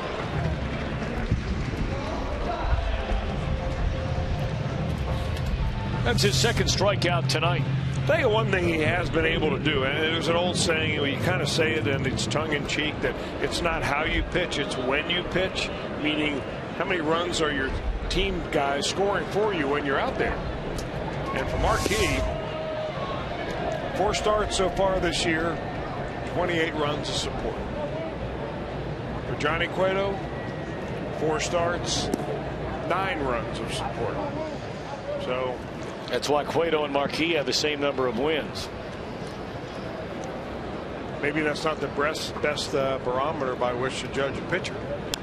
Although, when you're talking about the Cy Young Award, the first thing to ask is, what's his record? Although I know that you, from now on, will probably say, well, what's his FIP? Well, you've gotten to know me so well. Yeah. We've been partners for so long now. You took the words right out of my mouth. But I will say one thing, there's got to be, some middle ground. I'm not saying maybe right in the middle, but there are games where a starting pitcher has to win a game 2-1. There are games where a starting pitcher has to win a game 3-2. And I'm not picking on Mike Leake the other night, but as an example, he was given a 2-0 lead. It became 2-2. 3-2 lead became 3-3. And again, it's not picking on it, but sometimes that maybe is the difference why some guys win 21 and some guys win 14. So there's something to be said for winning a game.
Come is right, and there you go.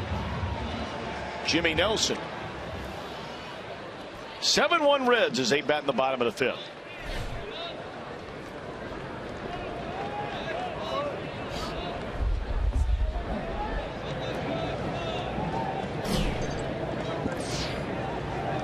Six hits in 2 1/3 innings, 7 runs given up by Nelson.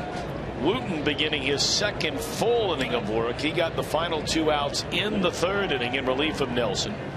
Hit a batter, walked a batter with 2 outs, but Logan Schaefer made a great play, leaping up against the wall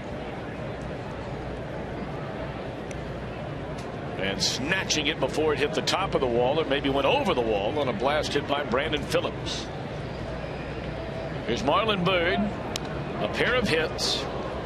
One of them a broken bat roller to the shortstop that went as an infield hit, and then the throw by Segura got by the first baseman Lynn. Byrd went to second, wound up scoring, and then he had a line drive into right field. Parra attempted to dive and catch it, couldn't get there, and went for a run scoring single, and Byrd would end up scoring again. Pulled foul.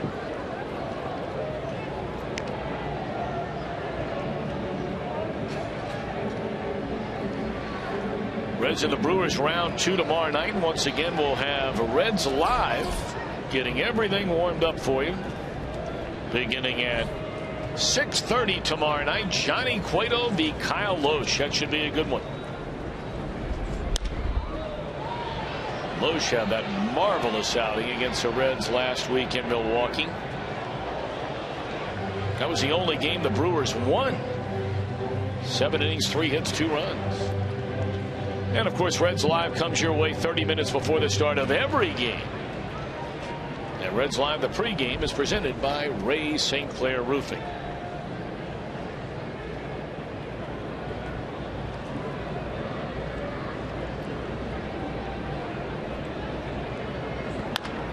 Tapper back to the mound, and that's easy for Wooten. Now, what were you and the Cowboy talking about during Reds Live tonight? I saw it but could not hear it. Well, we were talking about the strategy of a pitcher who has to come back and face the same team within a week, which is what both of these guys had to do. Jason Marquis did not pitch on the same night that Jimmy Nelson did, but they both pitched in that 4-game series in Milwaukee. And, you know, teams see you. What do you think you have to do to make an adjustment, or do you make an adjustment? And I think really what you see tonight is what, you know, Cowboy and I both talked about. You can try to overdo it, and I think that's what Jimmy Nelson did tonight. Tried to give the Reds maybe a little bit too much credit for having just pitched against them. Had he gone out and hit his spots and thrown the ball like he did last week, he may not have thrown a shutout, but he probably would have been a lot better than giving up the 7 runs that he gave up in the first 3 innings. On the other hand, Jason Marquis, as you see the line there, has come out for the most part throwing strikes early in the count, moving the ball around a little bit. Been a real good night for Brian Pena. Schaefer cuts it off. Here comes the throw, and it's dropped by Segura. Pena on base for the 3rd time. A walk, a single, and now they'll give him credit for a double. They have to, because the umpire did not signal out. Then the ball squirt loose, and he changes it to safe. He's had a couple of really good swings on balls that are up in the zone. This is another nice play by Schaefer.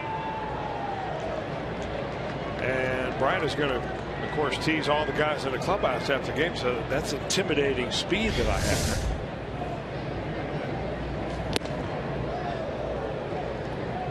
Marquis good on the mound, good at the plate.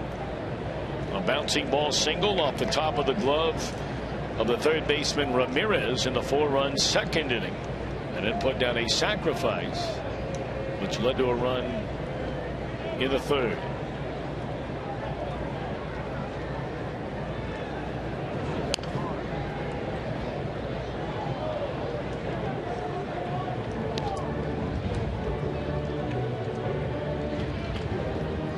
He won the Pitching Silver Slugger Award to Jason Marti in 2005.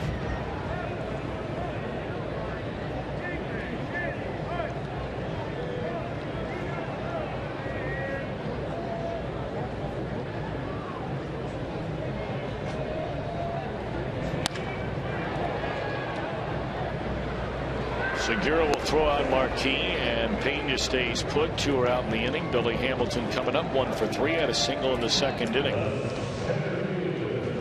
The Mets are batting in the top of the 9th inning. That game started at 5 minutes after 7.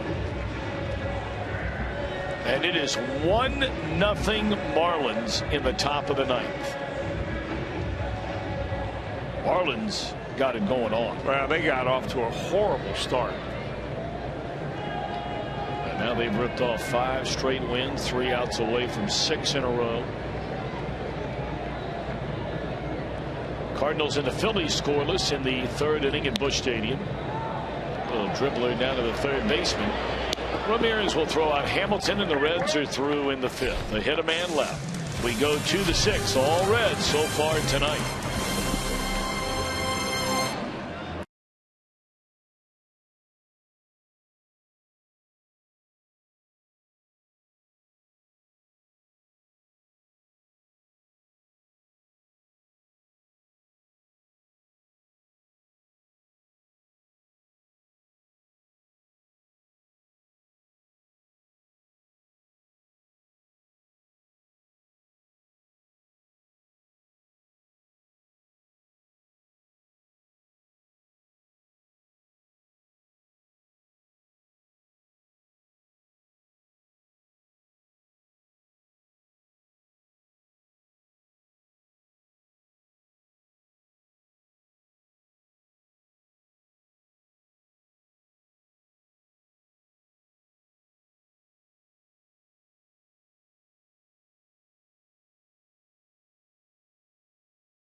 the history of your favorite franchise. And who are the 4 greatest living Major League Baseball players? You can go to MLB.com/franchise4 to cast your ballots. The winners will be revealed during the All-Star game on Fox July the 14th. And these are the 8 to choose from. 4 of these 8, the Reds franchise 4. And you can vote through Friday, May the 8th. At last check, the top 4 were Rose, Bench, Morgan, Larkin. A couple of hometown guys in that group. Can't go wrong with anyone. No, you cannot. Fly ball into right center field, top of the order. Segura swings and lofts it into the waiting glove of Billy Hamilton. Marquis throwing a nice ball game tonight. He got a nice cushion there with a 4-run second inning. He did walk a batter, the 8th batter, with 1 out in the 3rd. Segura knocked him in. But then he took care of Schaefer to end that inning. Reds got 3 more behind him. And outside of a leadoff double in the 4th inning, he has retired 7 straight since that double by Parra.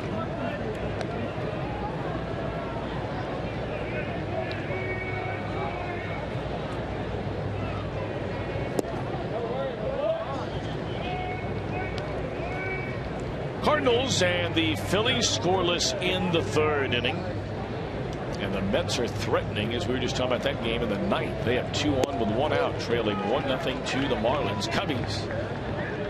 A 1-0 lead in the 3rd over the Pirates. We're trying to talk about the Pirates, what they did in Arizona. Now, that's not a great Arizona team, but normally they've got some guys in that lineup that can swing the bat. They held the Diamondbacks to a franchise record low for a 3-game series. The Diamondbacks scored a total of 2 runs in that 3-game series.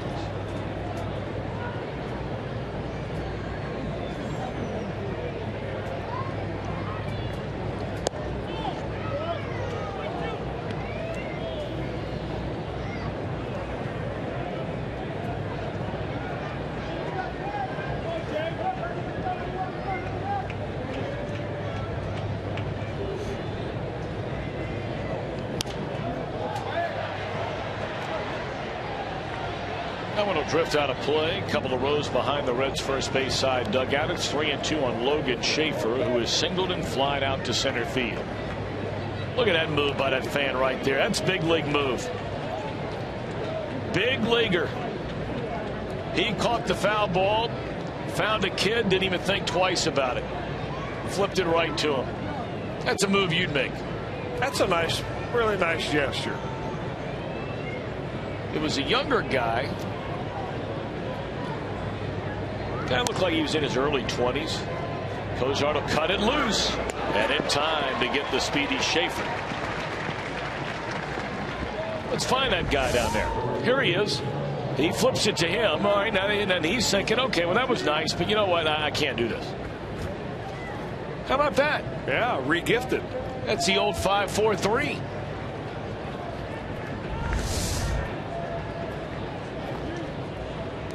Certainly didn't want to give it to the guy with the Yankee hat on. See, they just found out from his buddies that they're showing me on television. That's the world we live in now. All of a sudden, bang. And bang off the bat of Parra. Bruce tried to slide to cut it off.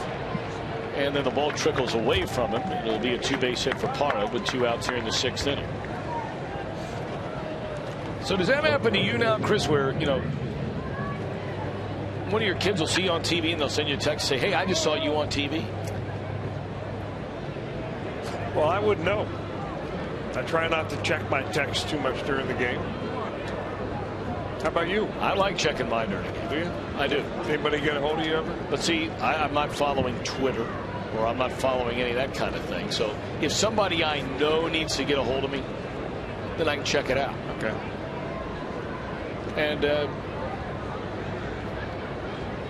I mean, I will. So I don't mind checking it, and you've got the computer there where you can check out some stats and that kind of thing during the course of the game. Well, the one stat I'm looking at is that the Mets scored 3 runs Wow. at the top of the 9th inning against the Marlins, and they've taken a 3-1 lead. Well, the Mets got it going on. That is a stunner.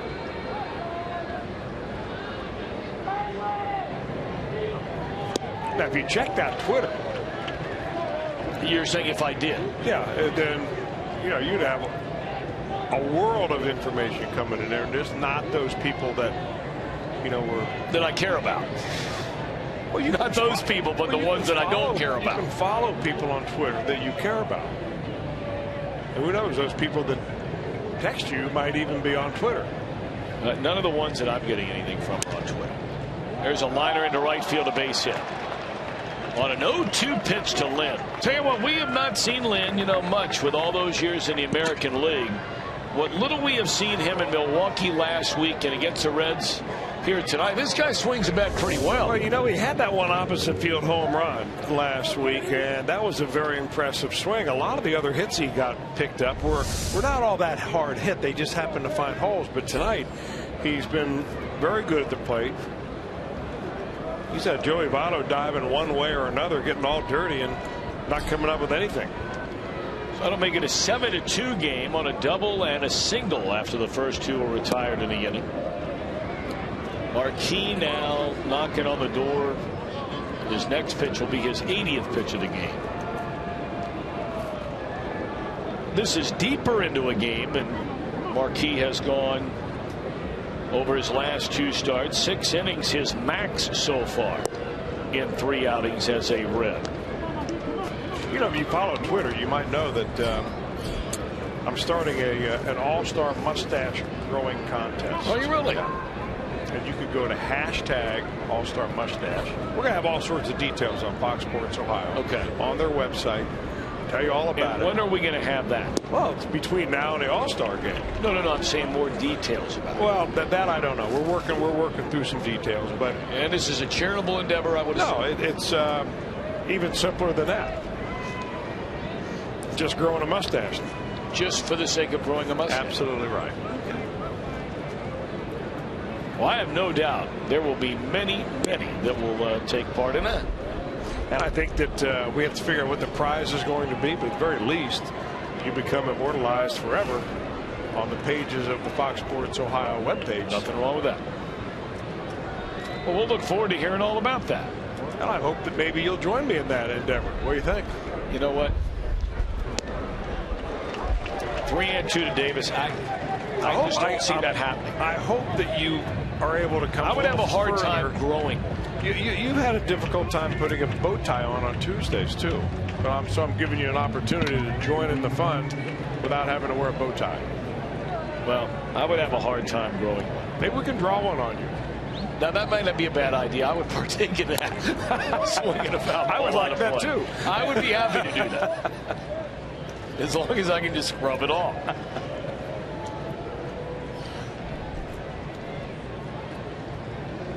Now the whole idea is, and we get the details out, it'll be much more out there, but is to grow one like the mustache that is shown in all the All-Star, Reds All-Star logos. I mean, not logos. I don't want any infringements or anything, but you know that kind of that handlebar. Well, there's one out there right now on the Cincinnati All-Star game. What do you call it? It's not a banner. Mr. Red has one. Yeah, there we go. One of those? Yeah, one of those. What do you think? Well, it's a good look. Wax on there. That's very nice. In the air right field, Bruce waiting on it. And that will be the final out. Marquis 6 innings of 6-hit 2-run baseball tonight. And the Reds lead 7-2.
against the defending world champion San Francisco Giants. It's a Thursday, Friday, Saturday, Sunday.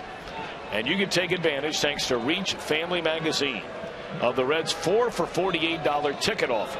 You get 4 Reds tickets, 4 Reds hats, $48. 381-REDS. The number to dial, or log on to Reds.com. Rob Wooten got the final 2 outs in relief of starter Jimmy Nelson in the 3rd. Allowed a couple of base runners, no runs in the 4th. A double in the 5th, but no runs. And here he is in the 6th. And the Reds with a 7-2 lead.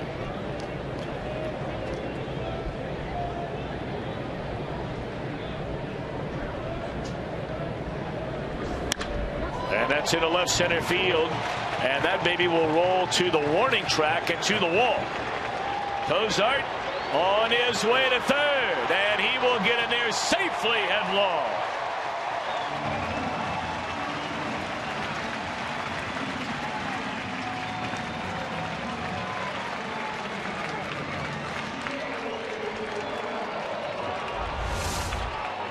Well, you talk about a guy that has turned things around from one year to the next. Zach Cozart is your guy in that Reds lineup.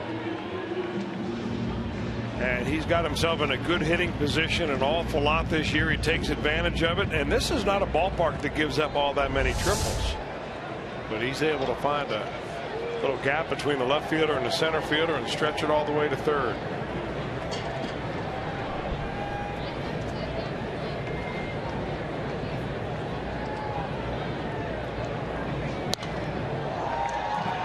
Joey Votto 0 for 3. His line to center, bounced into a double play and struck out.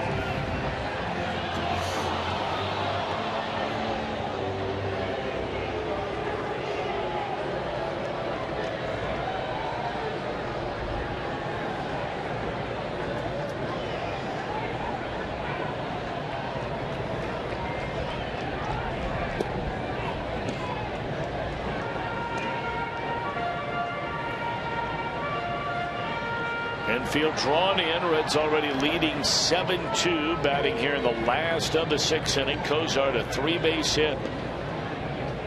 Stands at 3rd. And fastball ran in on Votto. Didn't have a lot of hair on it, but good location.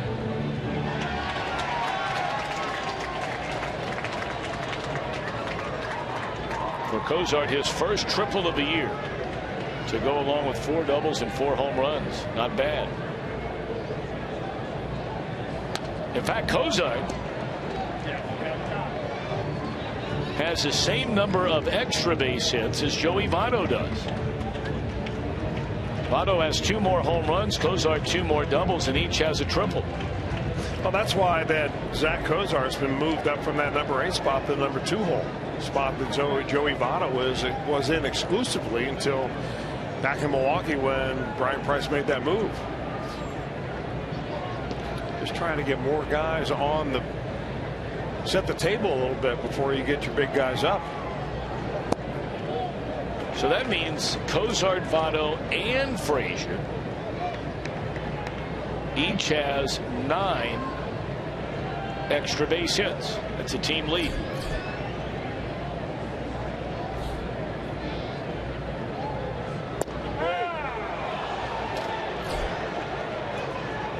One away in the inning as Votto was called out on strikes.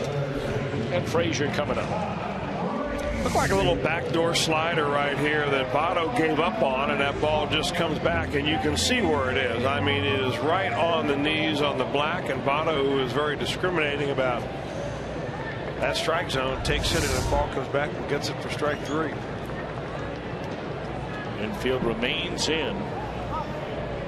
Frazier, the batter, been on base 3 straight times, 2 walks and hit by a pitch. Yeah, that's the one. That's a 6 or 5-run ball game, but that's the one situation with less than 2 outs and a runner on 3rd, and where all you really need is a fly ball, where you may want to go outside the strike zone a little bit, even a pitch that you may think is marginally away, and be able to. Votto's a good enough hitter to be able to almost hit a fly ball at will, especially against a guy who's topping out at 88 miles an hour.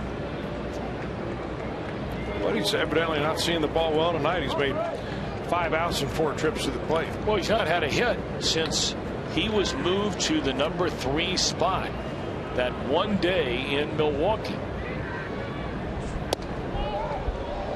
Throw down to third and Cozart back.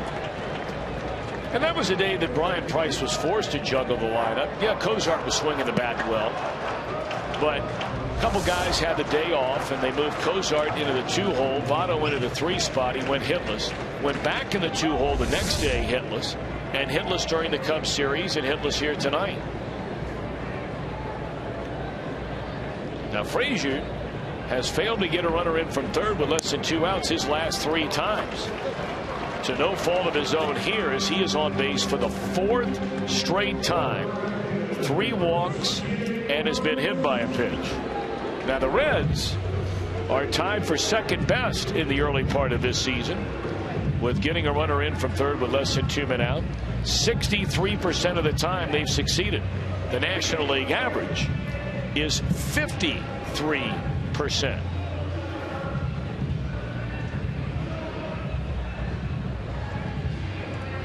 Well, a double switch in the making right here, because Ron Renicki's gone out to the home plate umpire Tim Welke. And Elian Herrera was just delivered an outfield glove. He's going out to left field to take over for Chris Davis. And we're going to get a new pitcher out of the bullpen, too.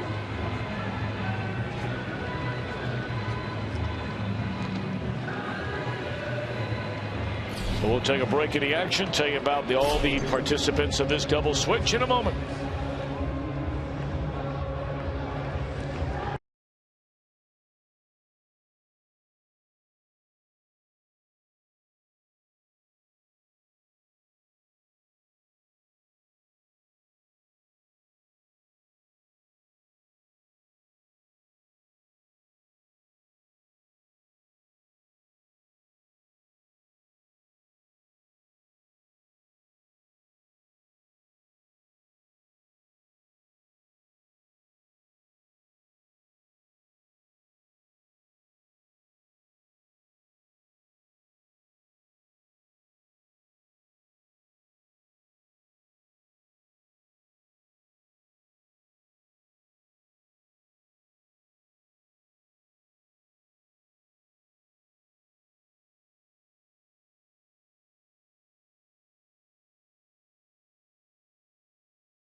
Stick around afterwards for Reds Live, brought to you by Performance Kings Honda.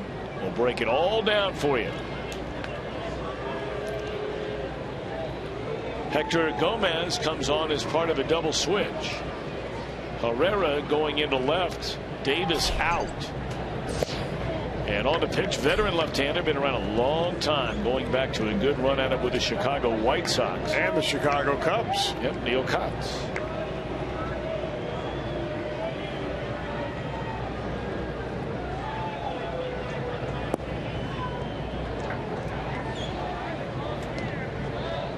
Wooten gives him 3+.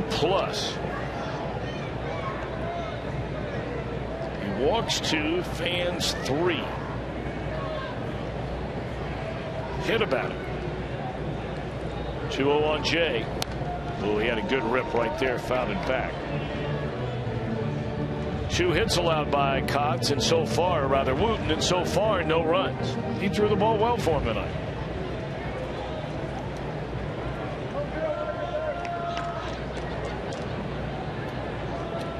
Now he's hoping that the left-hander could come in and save that earned run average a little bit by getting them out. Runner takes off for second base. Frazier has A stolen base, his third of the year, his second tonight.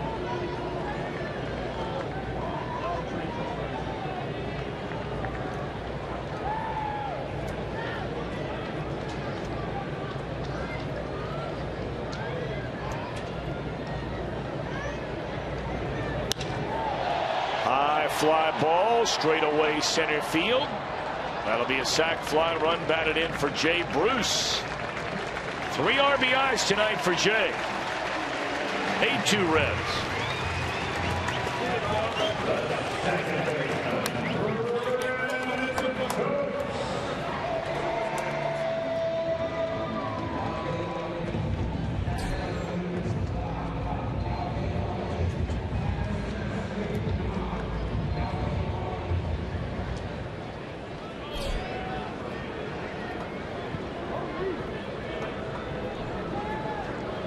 Ozarks triple got it all started here in this 6th inning. And now it's Brandon Phillips 0 for 3. Bruce tonight a 2-run home run, a pair of walks, has scored twice and knocked in 3. Phillips just missed clubbing a home run with 2 on in the 4th on a great play by Schaefer in straightaway center field. 2-0 to Brandon.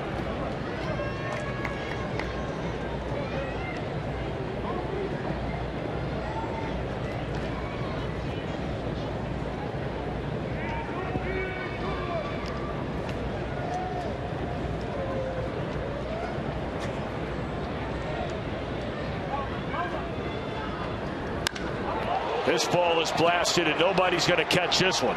That's up against the wall. And Brandon Phillips with a double to drive in a run. His first extra base hit of the year.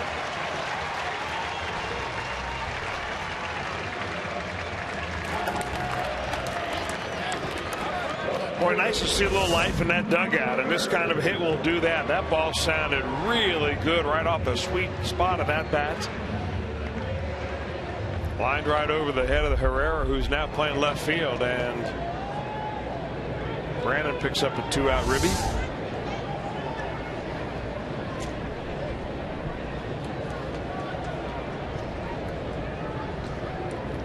Marlon Byrd 2 of 3. He's knocked in a run, scored twice. Broken back at the shortstop Segura. The Reds tack on 2 more in the 6th inning. We go to the 7th. 9-2 Cincinnati in front.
To Todd Frazier. Jay Bruce clubbed a 2-run home run.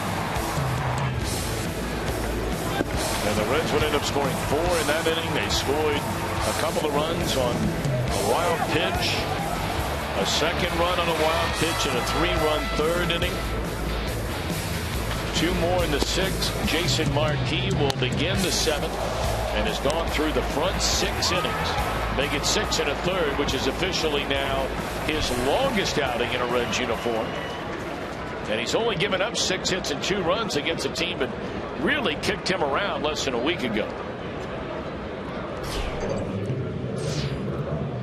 Well, it's nice to see him give the Reds a nice deep start right here. I mean, the way he's throwing the ball, there's no reason why he can't send him out there for even another inning if he can get through the 7th pronto. 87 pitches, nothing.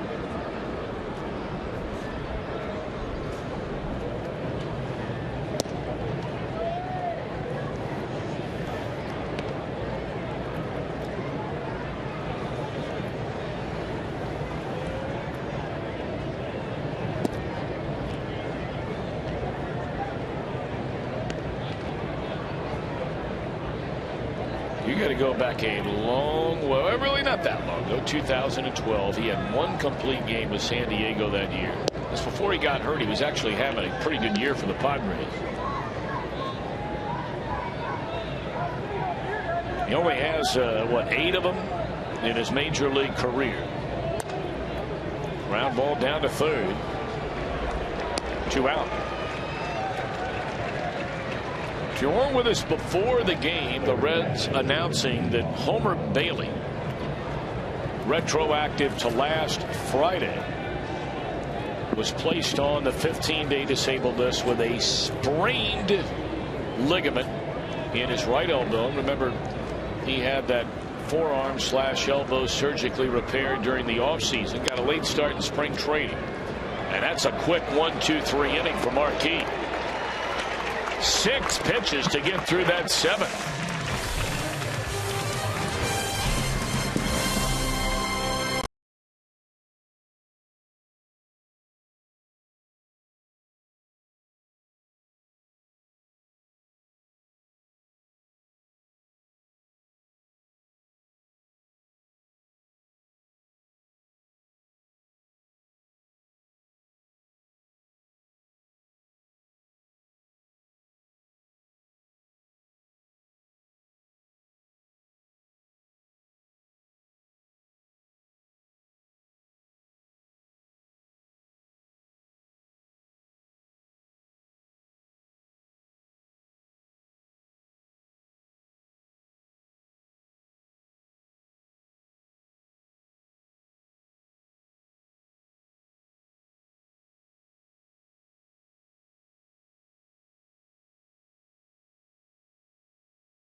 Of NHL and NBA playoff action, plus highlights of tonight's Major League Baseball games, including that Mets thriller in Miami. You can see Fox Sports Live tonight at 11 on Fox Sports 1, or see it simulcast right here on Fox Sports Ohio following our coverage of Reds Live.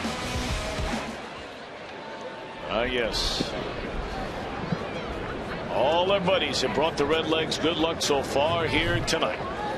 Bark in the park. I think a lot of those have brought their pups down tonight. That one looks like he or she is ready to call it a night. And I think some of the others are getting them back in a nice, warm, safe place. Wish all the animals could say the same thing. If you're thinking about getting one, just swing over to the SPCA Cincinnati. I saw a bunch of the dogs they have up for adoption over the weekend and again tonight. Cats too, if you like cats. Look at that guy. Now you know those two right there are tight.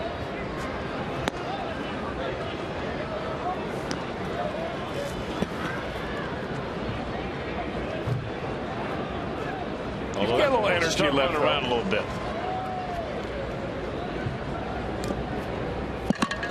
First time we've seen Brian Pena turned around in quite a while. It's been a really good night for a lot of Reds players. Pena would be included. Intentionally walked in the second, scored, had a single in the third, had a double to right center in the fifth. All is a left-handed batter.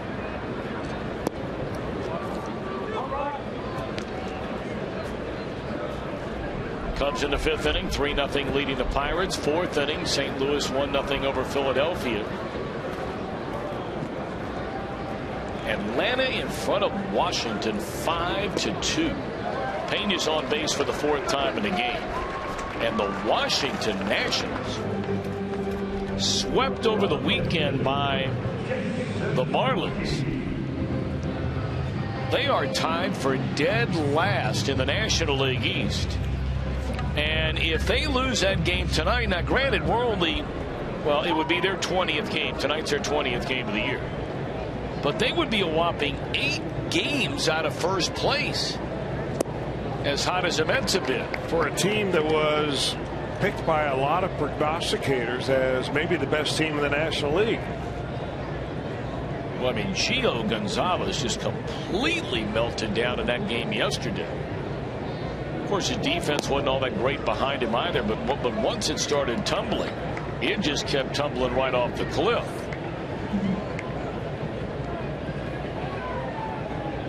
I'll tell you another team really struggled. Cleveland. There's a team that was picked by, I believe it was Sports Illustrated, to win the World Series. And so far, and again, tonight would only be the 18th game of the year for the Tribe. But they're just having a hard time scoring runs. Well, they're having a hard time winning at home and even playing games at home. They are 1-4 in Cleveland. And they're playing their 6th game there tonight, but they're losing big to the Kansas City Royals. Reds will be in Cleveland before you know it. Not this next road trip. On the next trip, the Reds will leave on Wednesday afternoon. They'll get in Atlanta on Thursday and play a weekend series there against the Braves. Then they go to Pittsburgh. Then interleague play against the White Sox. And then the White Sox. And on the next trip, the Reds will go to Kansas City, where they'll play a couple of games. And then have I believe, a weekend series in Cleveland. That's right.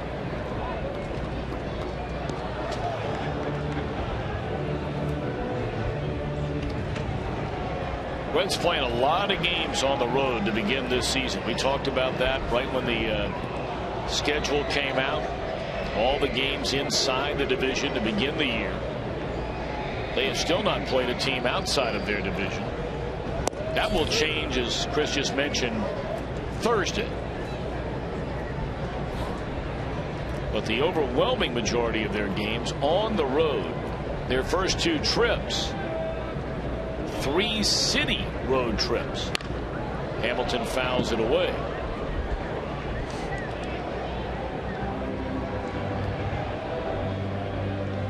But they'll make that back up once they come off that trip you just referred to, of 2 in Kansas City, 3 in Cleveland. They'll get Colorado, the Nationals, go away for 3, come back for another week. So we'll start swinging the other way in the next month.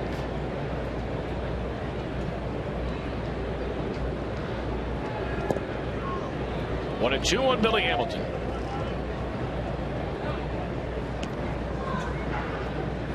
All in all, 20 of the first 32 games for the Reds, road games.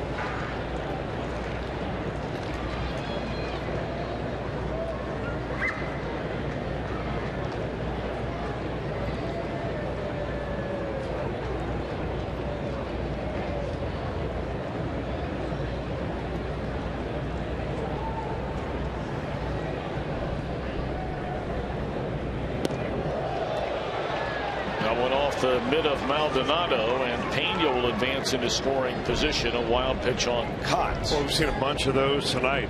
Maldonado is making friends with all those people sitting in the front row of the diamond seats. As many times as he's had to go back to that screen and pick a baseball up.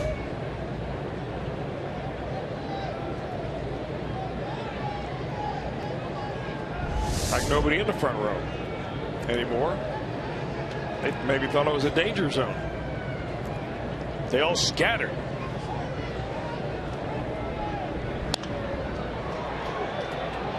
Playable in left field. Segura out, and Herrera calls him off.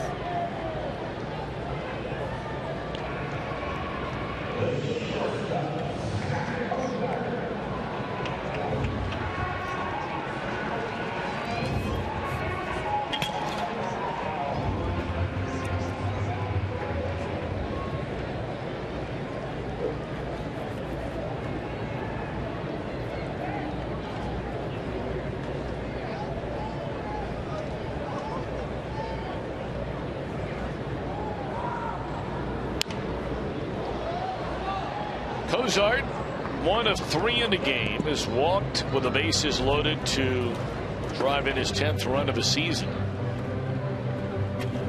He tripled and scored in the 6th.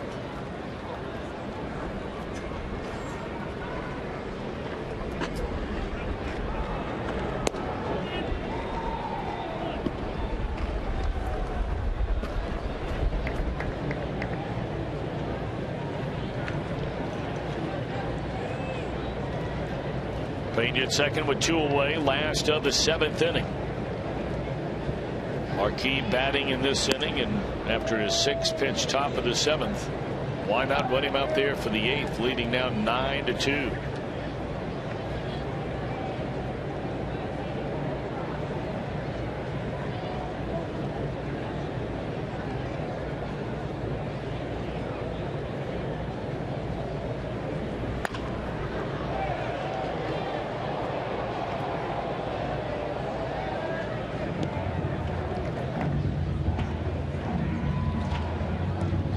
Reds batters have drawn, what is it now, 8 walks in this game, and only 1 of them an intentional walk.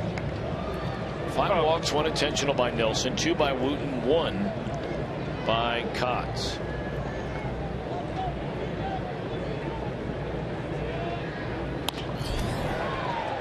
Short left field, and Herrera there to retire the side. 1 left. We go to the 8th. Reds rolling 9-2.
Tonight with all the runs, that's fine. 9 runs and 9 hits, but it's the pitching of Jason Marquis.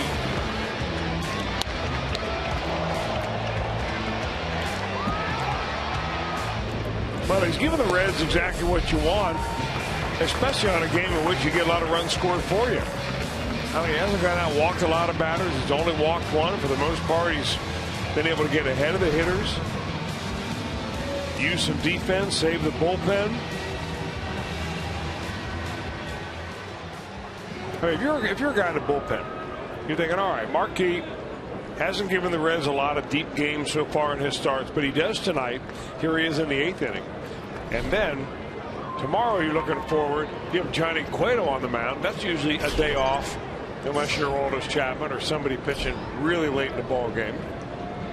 Although let's hope the offense doesn't take a day off. Cueto had to get his first win of the year, you may remember, and that came against this Milwaukee team last week when he pitched himself out of incredibly that bottom of the 8th inning in a tie game, and the Reds wound up scoring in the top of the 9th to get Cueto the win. 2-1 game.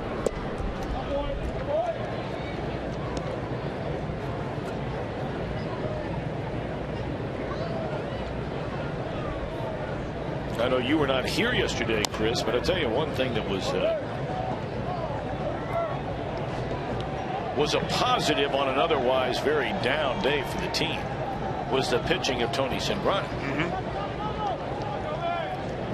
I was impressed that he was able to come out and throw strikes, having not been in a ball game in so long. Very encouraged by that.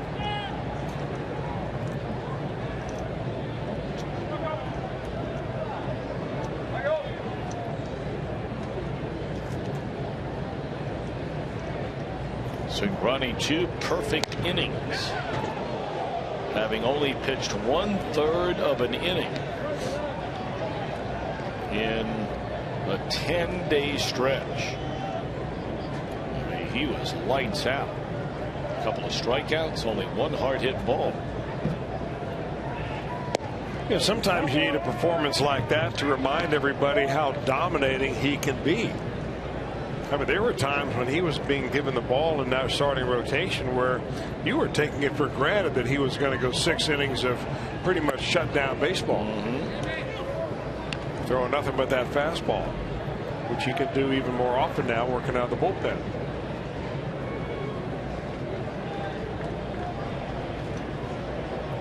Three and 2 on Hector Gomez, batting for the first time. He's leading off the Brewers 8th. Reds in front 9-2. Keeps doing a lot of that. He's in a pull mode. See where Jim Day has finally made it back down along the Reds dugout after hanging with a lot of the pups out there tonight. And there's ball 4 to Gomez to begin the inning. Major dog guy right here. Love the dogs. Do you have dogs, Jim? I have one dog. Yes. You have one. Do you need another one? You know what? We've thought about it. Well, I got to tell you, if you're thinking about, seriously thinking about it, there is one that I was with today when I was on with Tim Hedrick before the game that I was just introduced to on Saturday night. And I mean, this little girl is the one you got to take. Now, can you run it by the rest of the clan and find out what the options are on that? I do have to run it by the clan. Well, I actually that. have to run it by my current dog because she literally runs the house. Okay. Well, why don't you run it by her and get back to me? I will do that. What breed are we talking about? Look, this will be a double play ball. Perfect. That's a 3rd one tonight that Marquis has rolled up. That's a nice breed. Yes. It looks like a bloodhound, but this is a smaller version. There's got to be some mix in there. It's very small. I don't know if you happened to catch me down on the field before the game. You were down around the area, but you were busy at the time. Yeah, I think I know which dog you're talking about. Yeah, her name is Betsy. Betsy. Yeah, beautiful. You can name her whatever you like once you bring her home. Oh, what if she answers to Betsy? I don't know. I don't know how long she's been there yet, and I don't know her background. They'd be able to tell you that.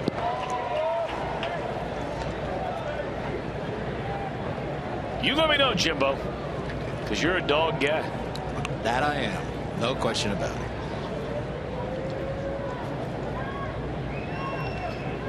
Logan Schaefer tonight, 1 of 3, singled his first time up. And that one is found back over the screen out of play. 0-2 on Logan Schaefer. He lost his bat. We have seen that 4 or 5 times already in the 3 games played on this homestand. Didn't Addison Russell throw one into the stands? Yes. Bryant did too, I think. Yeah, Chris Bryant. And was that in the same at bat in which he hit that ball off the right field wall? Do you remember? Don't remember. It might have been.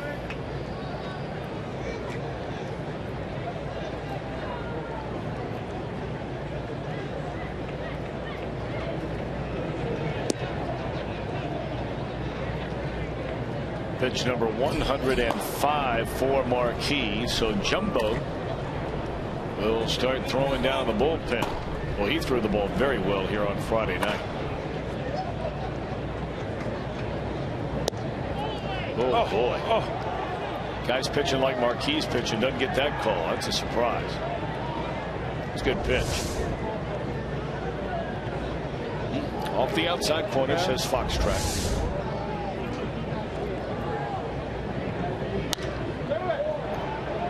In the air left center field, and Schaefer has his 2nd hit tonight.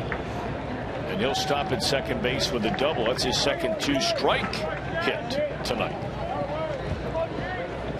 You know, let's go back to that last pitch, the one that was not called for strike 3. There was a time in baseball when that umpire would have no qualms at all about ringing you up on that pitch. He's looking up there and he sees it's a 7-run ball game in the 8th inning. And you're just moving the game along. Here's the one that we're talking about. That was clearly outside on our box tracks. But nowadays, umpires can't do that because they're being judged every game by that box tracks. They get a DVD at the end of the game and a rundown as to how many pitches there were thrown, how many were strikes, how many were balls, how many close ones you got right, and how many close ones you got wrong. And you're being judged at the end of the year like an employee review. And oftentimes that review will determine whether or not you're working playoff baseball. Right. So I guess really, you know, we'd all like to see the game moved along. But you also want the integrity of the strike zone. I mean, if you're Logan Schaefer, do you want to be rung up on a pitch that's outside just because you're batting in a 7-run game?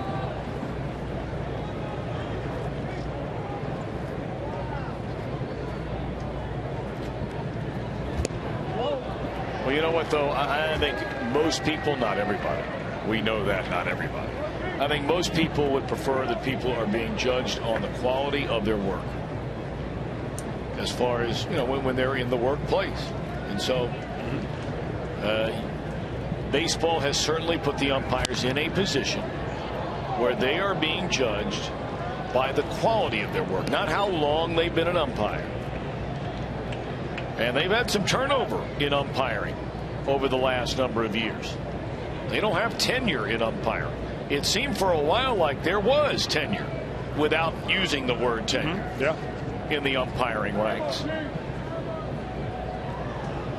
But they're demanding that they get it right, along with some help from the replay system, which the umpires have been very open for the advent of replay after a number of years being firmly against it.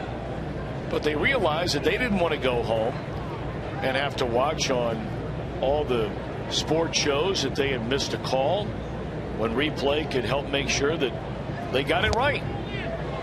3-2 on Parra. Or you can just see Brian Pena back there just trying to will Jason Marquis to throw a strike right here. Let's go. Let's get this guy out right here. Because he wants to get him right through this last inning. One more strike, one more out to go here for Marquis. 3-2 on Parra. Got him swinging, pulling the string. What an effort tonight by Marquis. 8 innings of 2-run baseball, and he will be congratulated by his catcher, as he should. Reds will bat in the bottom of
75,000 fans receive a Johnny Bench Stars of the Queen City bobblehead presented by John Morrell. Call 513-381-REDS. Visit select Kroger locations or reds.com/tickets.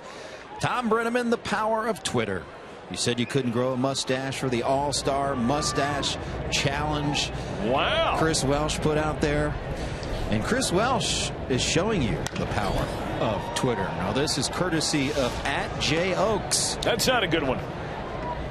Just in case you're wondering what you might look like with a mini handlebar. No, I don't like the mini. You showed me a different one, Chris. It was a better one. That was a big handlebar. We'll get to that. We've got some time now. All right. Plenty of time.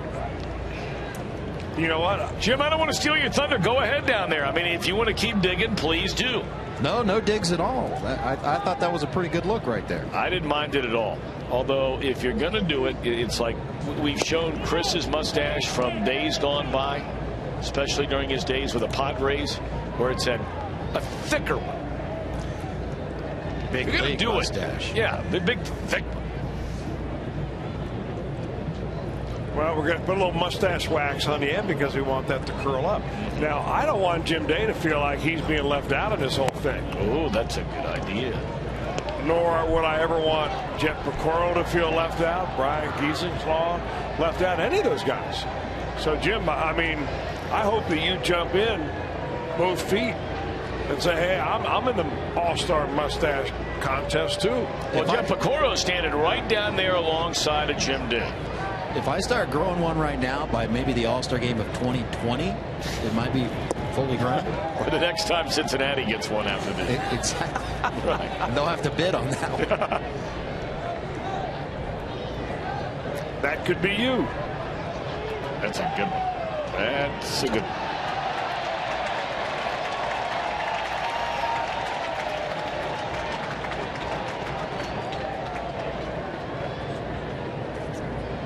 You know the best thing about starting a mustache growing contest? What? I can be the judge. Well, you've had one. You know what you look like with one. As Votto lifts one in a deep left center field.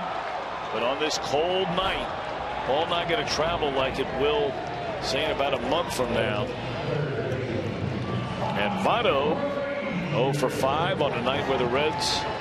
This would be the first game the Reds would win where Joey Votto went hitless. I think they're 0 for 5. 6 after yesterday. 6 games this year of the 18 they've played before tonight. The Reds were 0-6 when Votto did not have a base hit. And that would change unless the wheels fall off in the 9th inning tonight.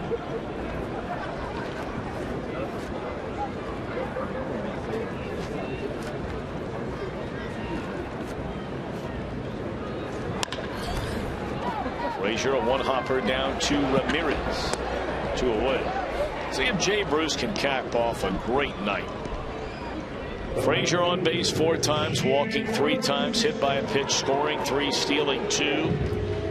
Bruce 1 for 1, a 2-run home run, a walk, scored another run, had another walk, and then drove in his 3rd run of the game with a sac fly to center field in the 6th inning.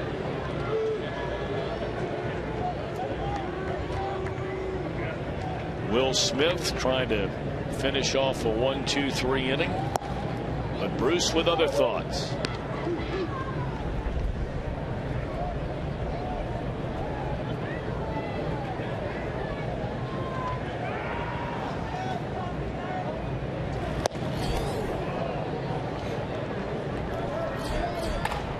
Gordon Badenhop going to come on to get a little work in the 9th.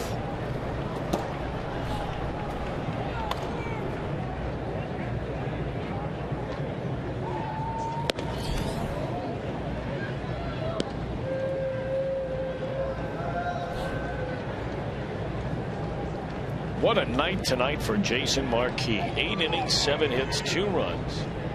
He walked 2 batters, fanned 3. 113 pitches. That's the most he's thrown in a game going back to June the 18th of 2012. We thank Joel Lookup for that information. It is the 2nd time since 2009 that he has thrown at least that many pitches in a game.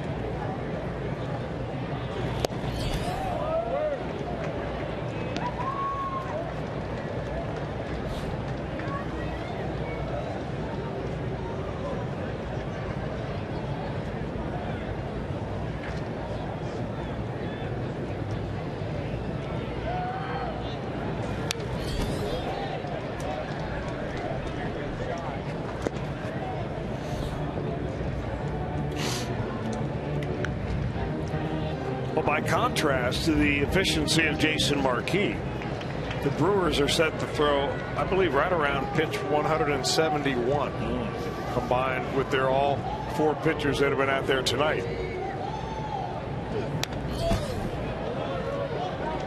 So the guy you feel for in a night like this is Martin Maldonado. Although he doesn't care, he's getting some playing time. Jonathan Lucroy, of course, the catcher of choice for Ron Renicky and the Brewers, is on the disabled list, and Maldonado is a pretty adequate fill-in. And Bruce has drawn a walk. 3rd time he's walked tonight.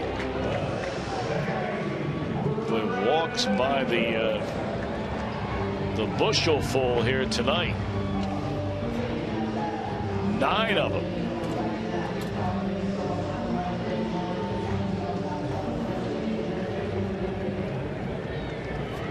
Brandon 1 of 4. His first extra base hit of the season came his last time up. A double off the left field wall to drive in Frazier.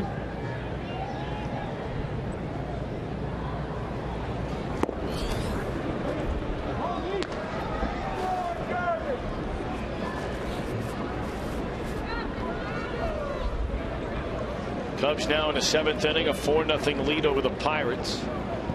Cardinals still in front of Philadelphia 1-0 that game in the 6th inning.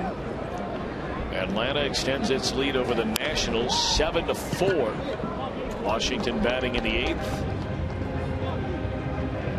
Finals, Mets over Miami 3-1. KC drops Cleveland 6-2. Boston 6-5 winners over Toronto. And the National League, they're just underway out west. Colorado and Arizona. Giants and the Dodgers get together later tonight. Boy, that is a mile in the air. Segura waiting. We go to the 9th. Reds trying to end this 3-game losing skid. They're 3 outs away.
Each team's #1 starter, at least pitching on opening day. Kyle Loesch, who was so good against the Reds last week and really struggled his first 3 starts of the year. We know all about the Reds' main man with that 1.86 earned run average. beat the Brewers in a 2-1 decision in Milwaukee last week, did Johnny Cueto. Really a very 6:30 tomorrow night. A very important next couple of games for the Reds. You know, you have a disappointing weekend against the Cubs.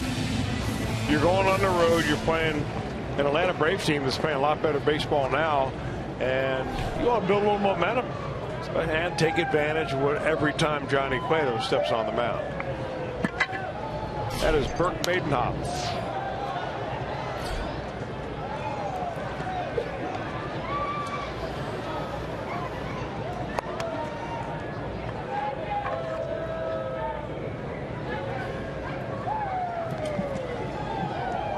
Badenhop pitching in his 9th game as a Red. A Perrysburg, Ohio native. That's just outside of Toledo, Ohio, but not far from the Michigan border.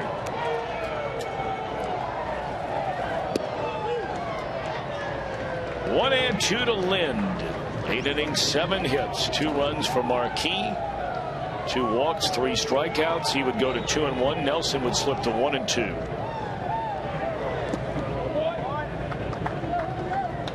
Lind to be followed by the pitcher spot, pinch hitter coming up next. It looks like Rogers down there. We saw him for 1 start last week.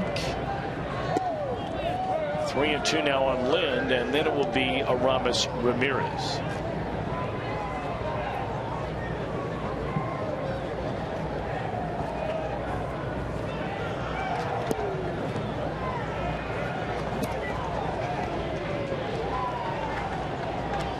Well, the problem so far with Badenhop, and he has had his share of problems, is really about command of that fastball. He's a guy that always has had pretty good control. You keep the ball down in the zone, get a lot of ground balls, but for him getting the ball up means he gets solid contact. And he missed the strike zone entirely that time by walking the leadoff man. Well, the last time we saw him, he suffered the loss in the 11th inning, struck out the first batter he faced, and then 5 straight Cubs reached base, plating 4 runs in that 7-3 decision. So now Jason Rogers will bat for Will Smith.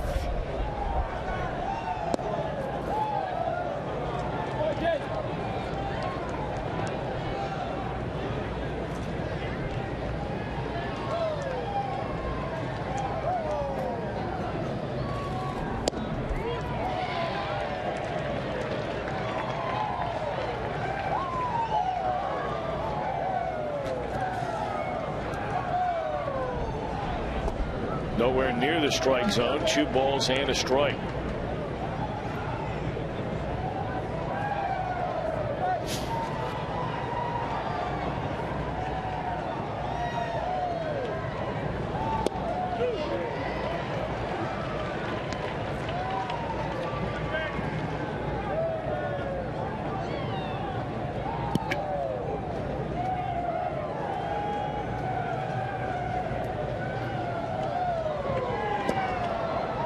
Oh boy, 3-2.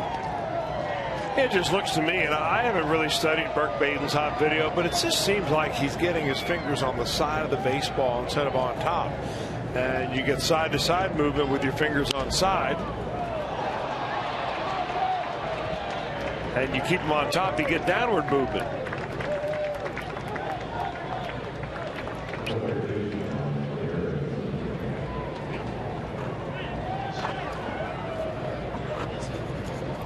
Votto falling backwards as he that's kind of an odd style of defense right there, where you fall down first and then field the ball. And we've seen Joey do that more often on balls that are hit to his backhand side. Maybe he gets down in order to see the ball better, get your eyes closer to the ground. Some infielders do that, but I don't go as a base hit, but clearly a ball that could have been played.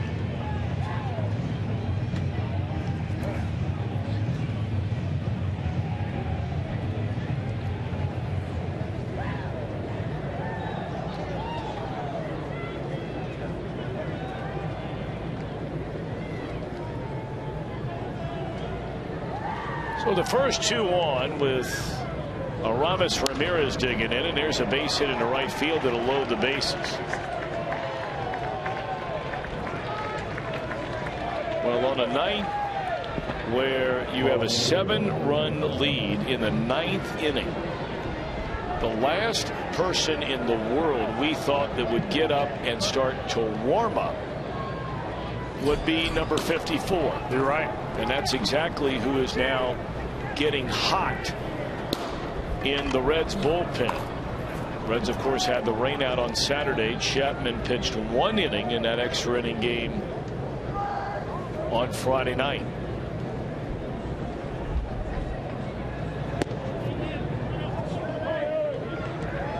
And here's a guy who hit the grand slam off Baden Hop last week in Milwaukee. Alien Herrera. Well, Badenhop evidently not happy with the strike zone of Tim Welke back there. Must have said something. Welke was halfway out from behind home plate to walk out to the mound, and he got headed off by Brian Pena.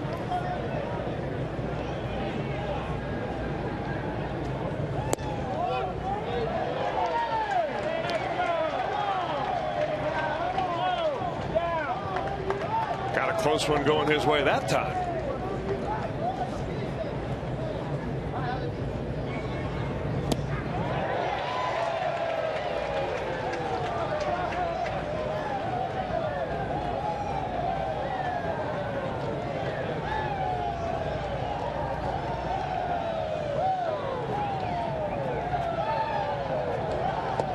Struck him out swinging.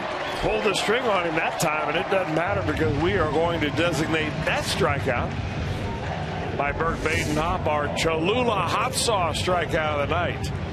83 miles an hour, well placed down and into Herrera, and with the bases loaded, Badenhop gets that one. And of course, that flamethrower brought to you by Cholula hot sauce, which I put on just about everything.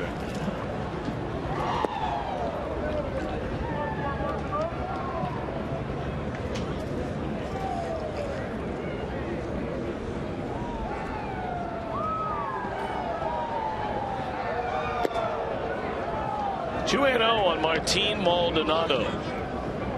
We're in the 9th inning. Reds leading 9-2. Maldonado 1 of 3 or 0 for 2. I beg your pardon. He reached on a walk and scored a run. In there a strike. That was back in the 3rd inning against Marquis.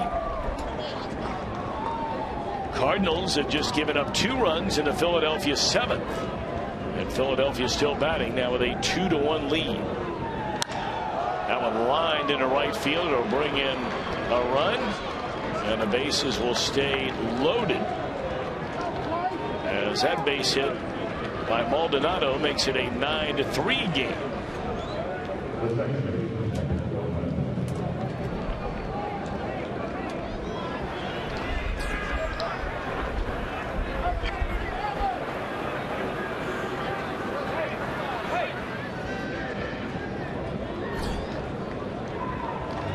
And here comes Brian Price.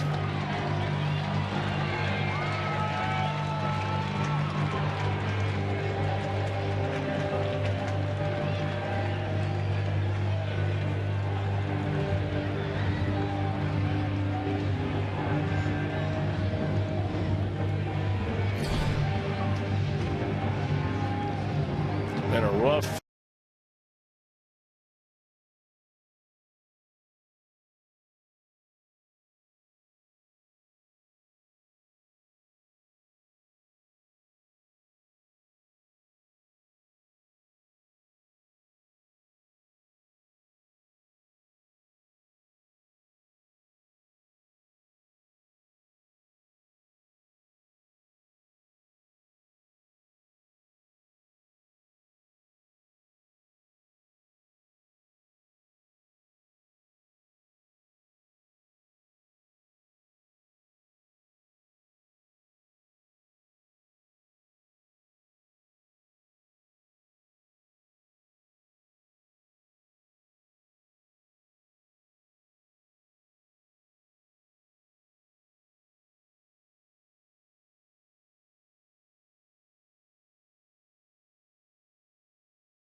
of only 4 pitchers to not have allowed a run with a minimum of 9 or more innings pitched. Surprisingly, 2 of the pitchers on that list are pitching for Colorado. I don't think it's a surprise to anybody that Chapman has not allowed a run. He'll face Hector Gomez with the bases loaded. It could be a surprise, though, Tom, that Chapman is in this ballgame right here. Not a save situation. Well, maybe this is how important Brian Price views his ball games. Is, you know, I just don't want to get it into a save situation. I want to nail this thing down and go home and come back and play another one tomorrow.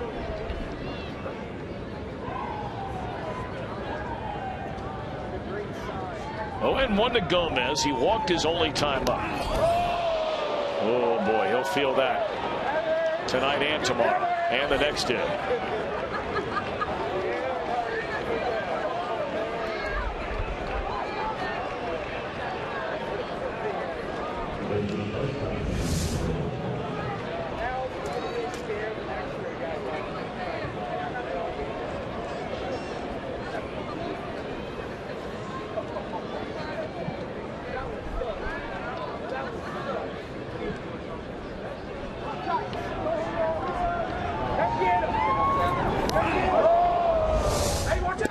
So now Chapman will face Segura, and it's in there, a strike.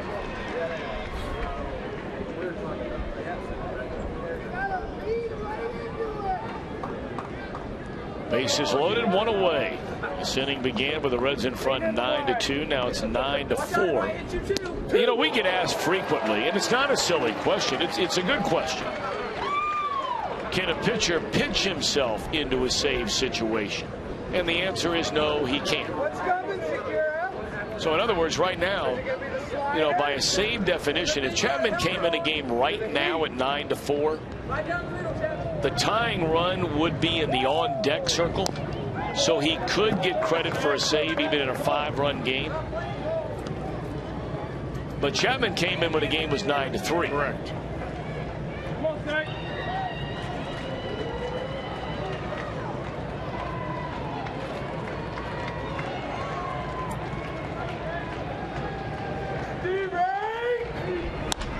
High bouncer over the mound.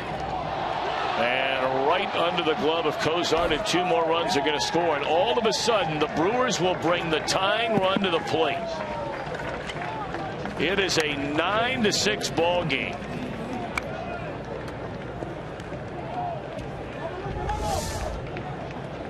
You could tell that this ball was going to be trouble, because by the time Cozart gets there, it's got so much overspin on it that he just has to make a stab at it, hope that it comes into his glove. It doesn't. It gets by Phillips. So now all the runners that Badenhop left on the base have come around to score, and it's 9-6. Jimenez will come up to pinch hit, representing the tying run in this game. Oh, and he had a cut right there. Luis Jimenez, 1 for 11 so far this year. All those runs, earned runs against Badenhop, although certainly one of the plays behind him should have been made. Nonetheless, he gave up 3 hits and a walk and only retired 1 batter. These are the first runners, his or anybody else, that Chapman has allowed to score in this ballpark since June of last year. But he has not been charged with any runs yet. The runner at second belongs to him.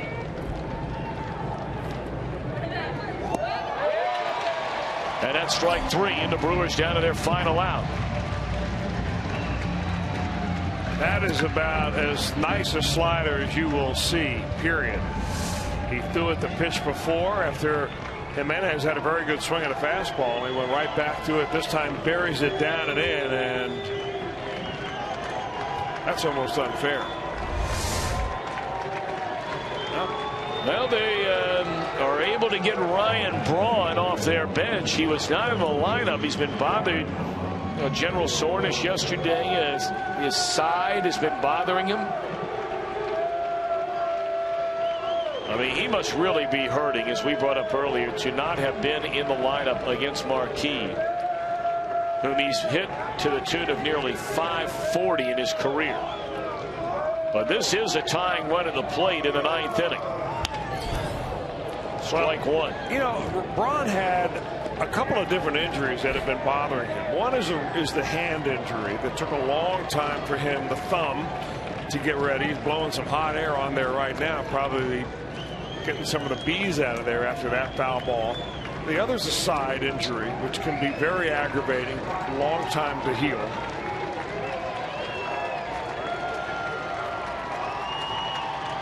But he is dangerous nonetheless. No doubt about it.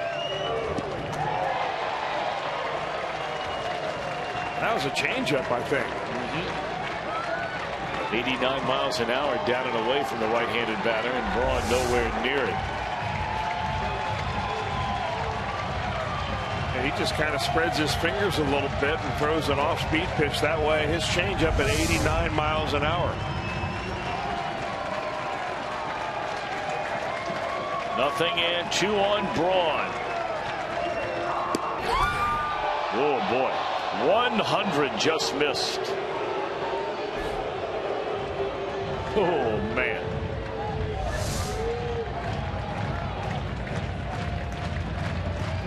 That is right there.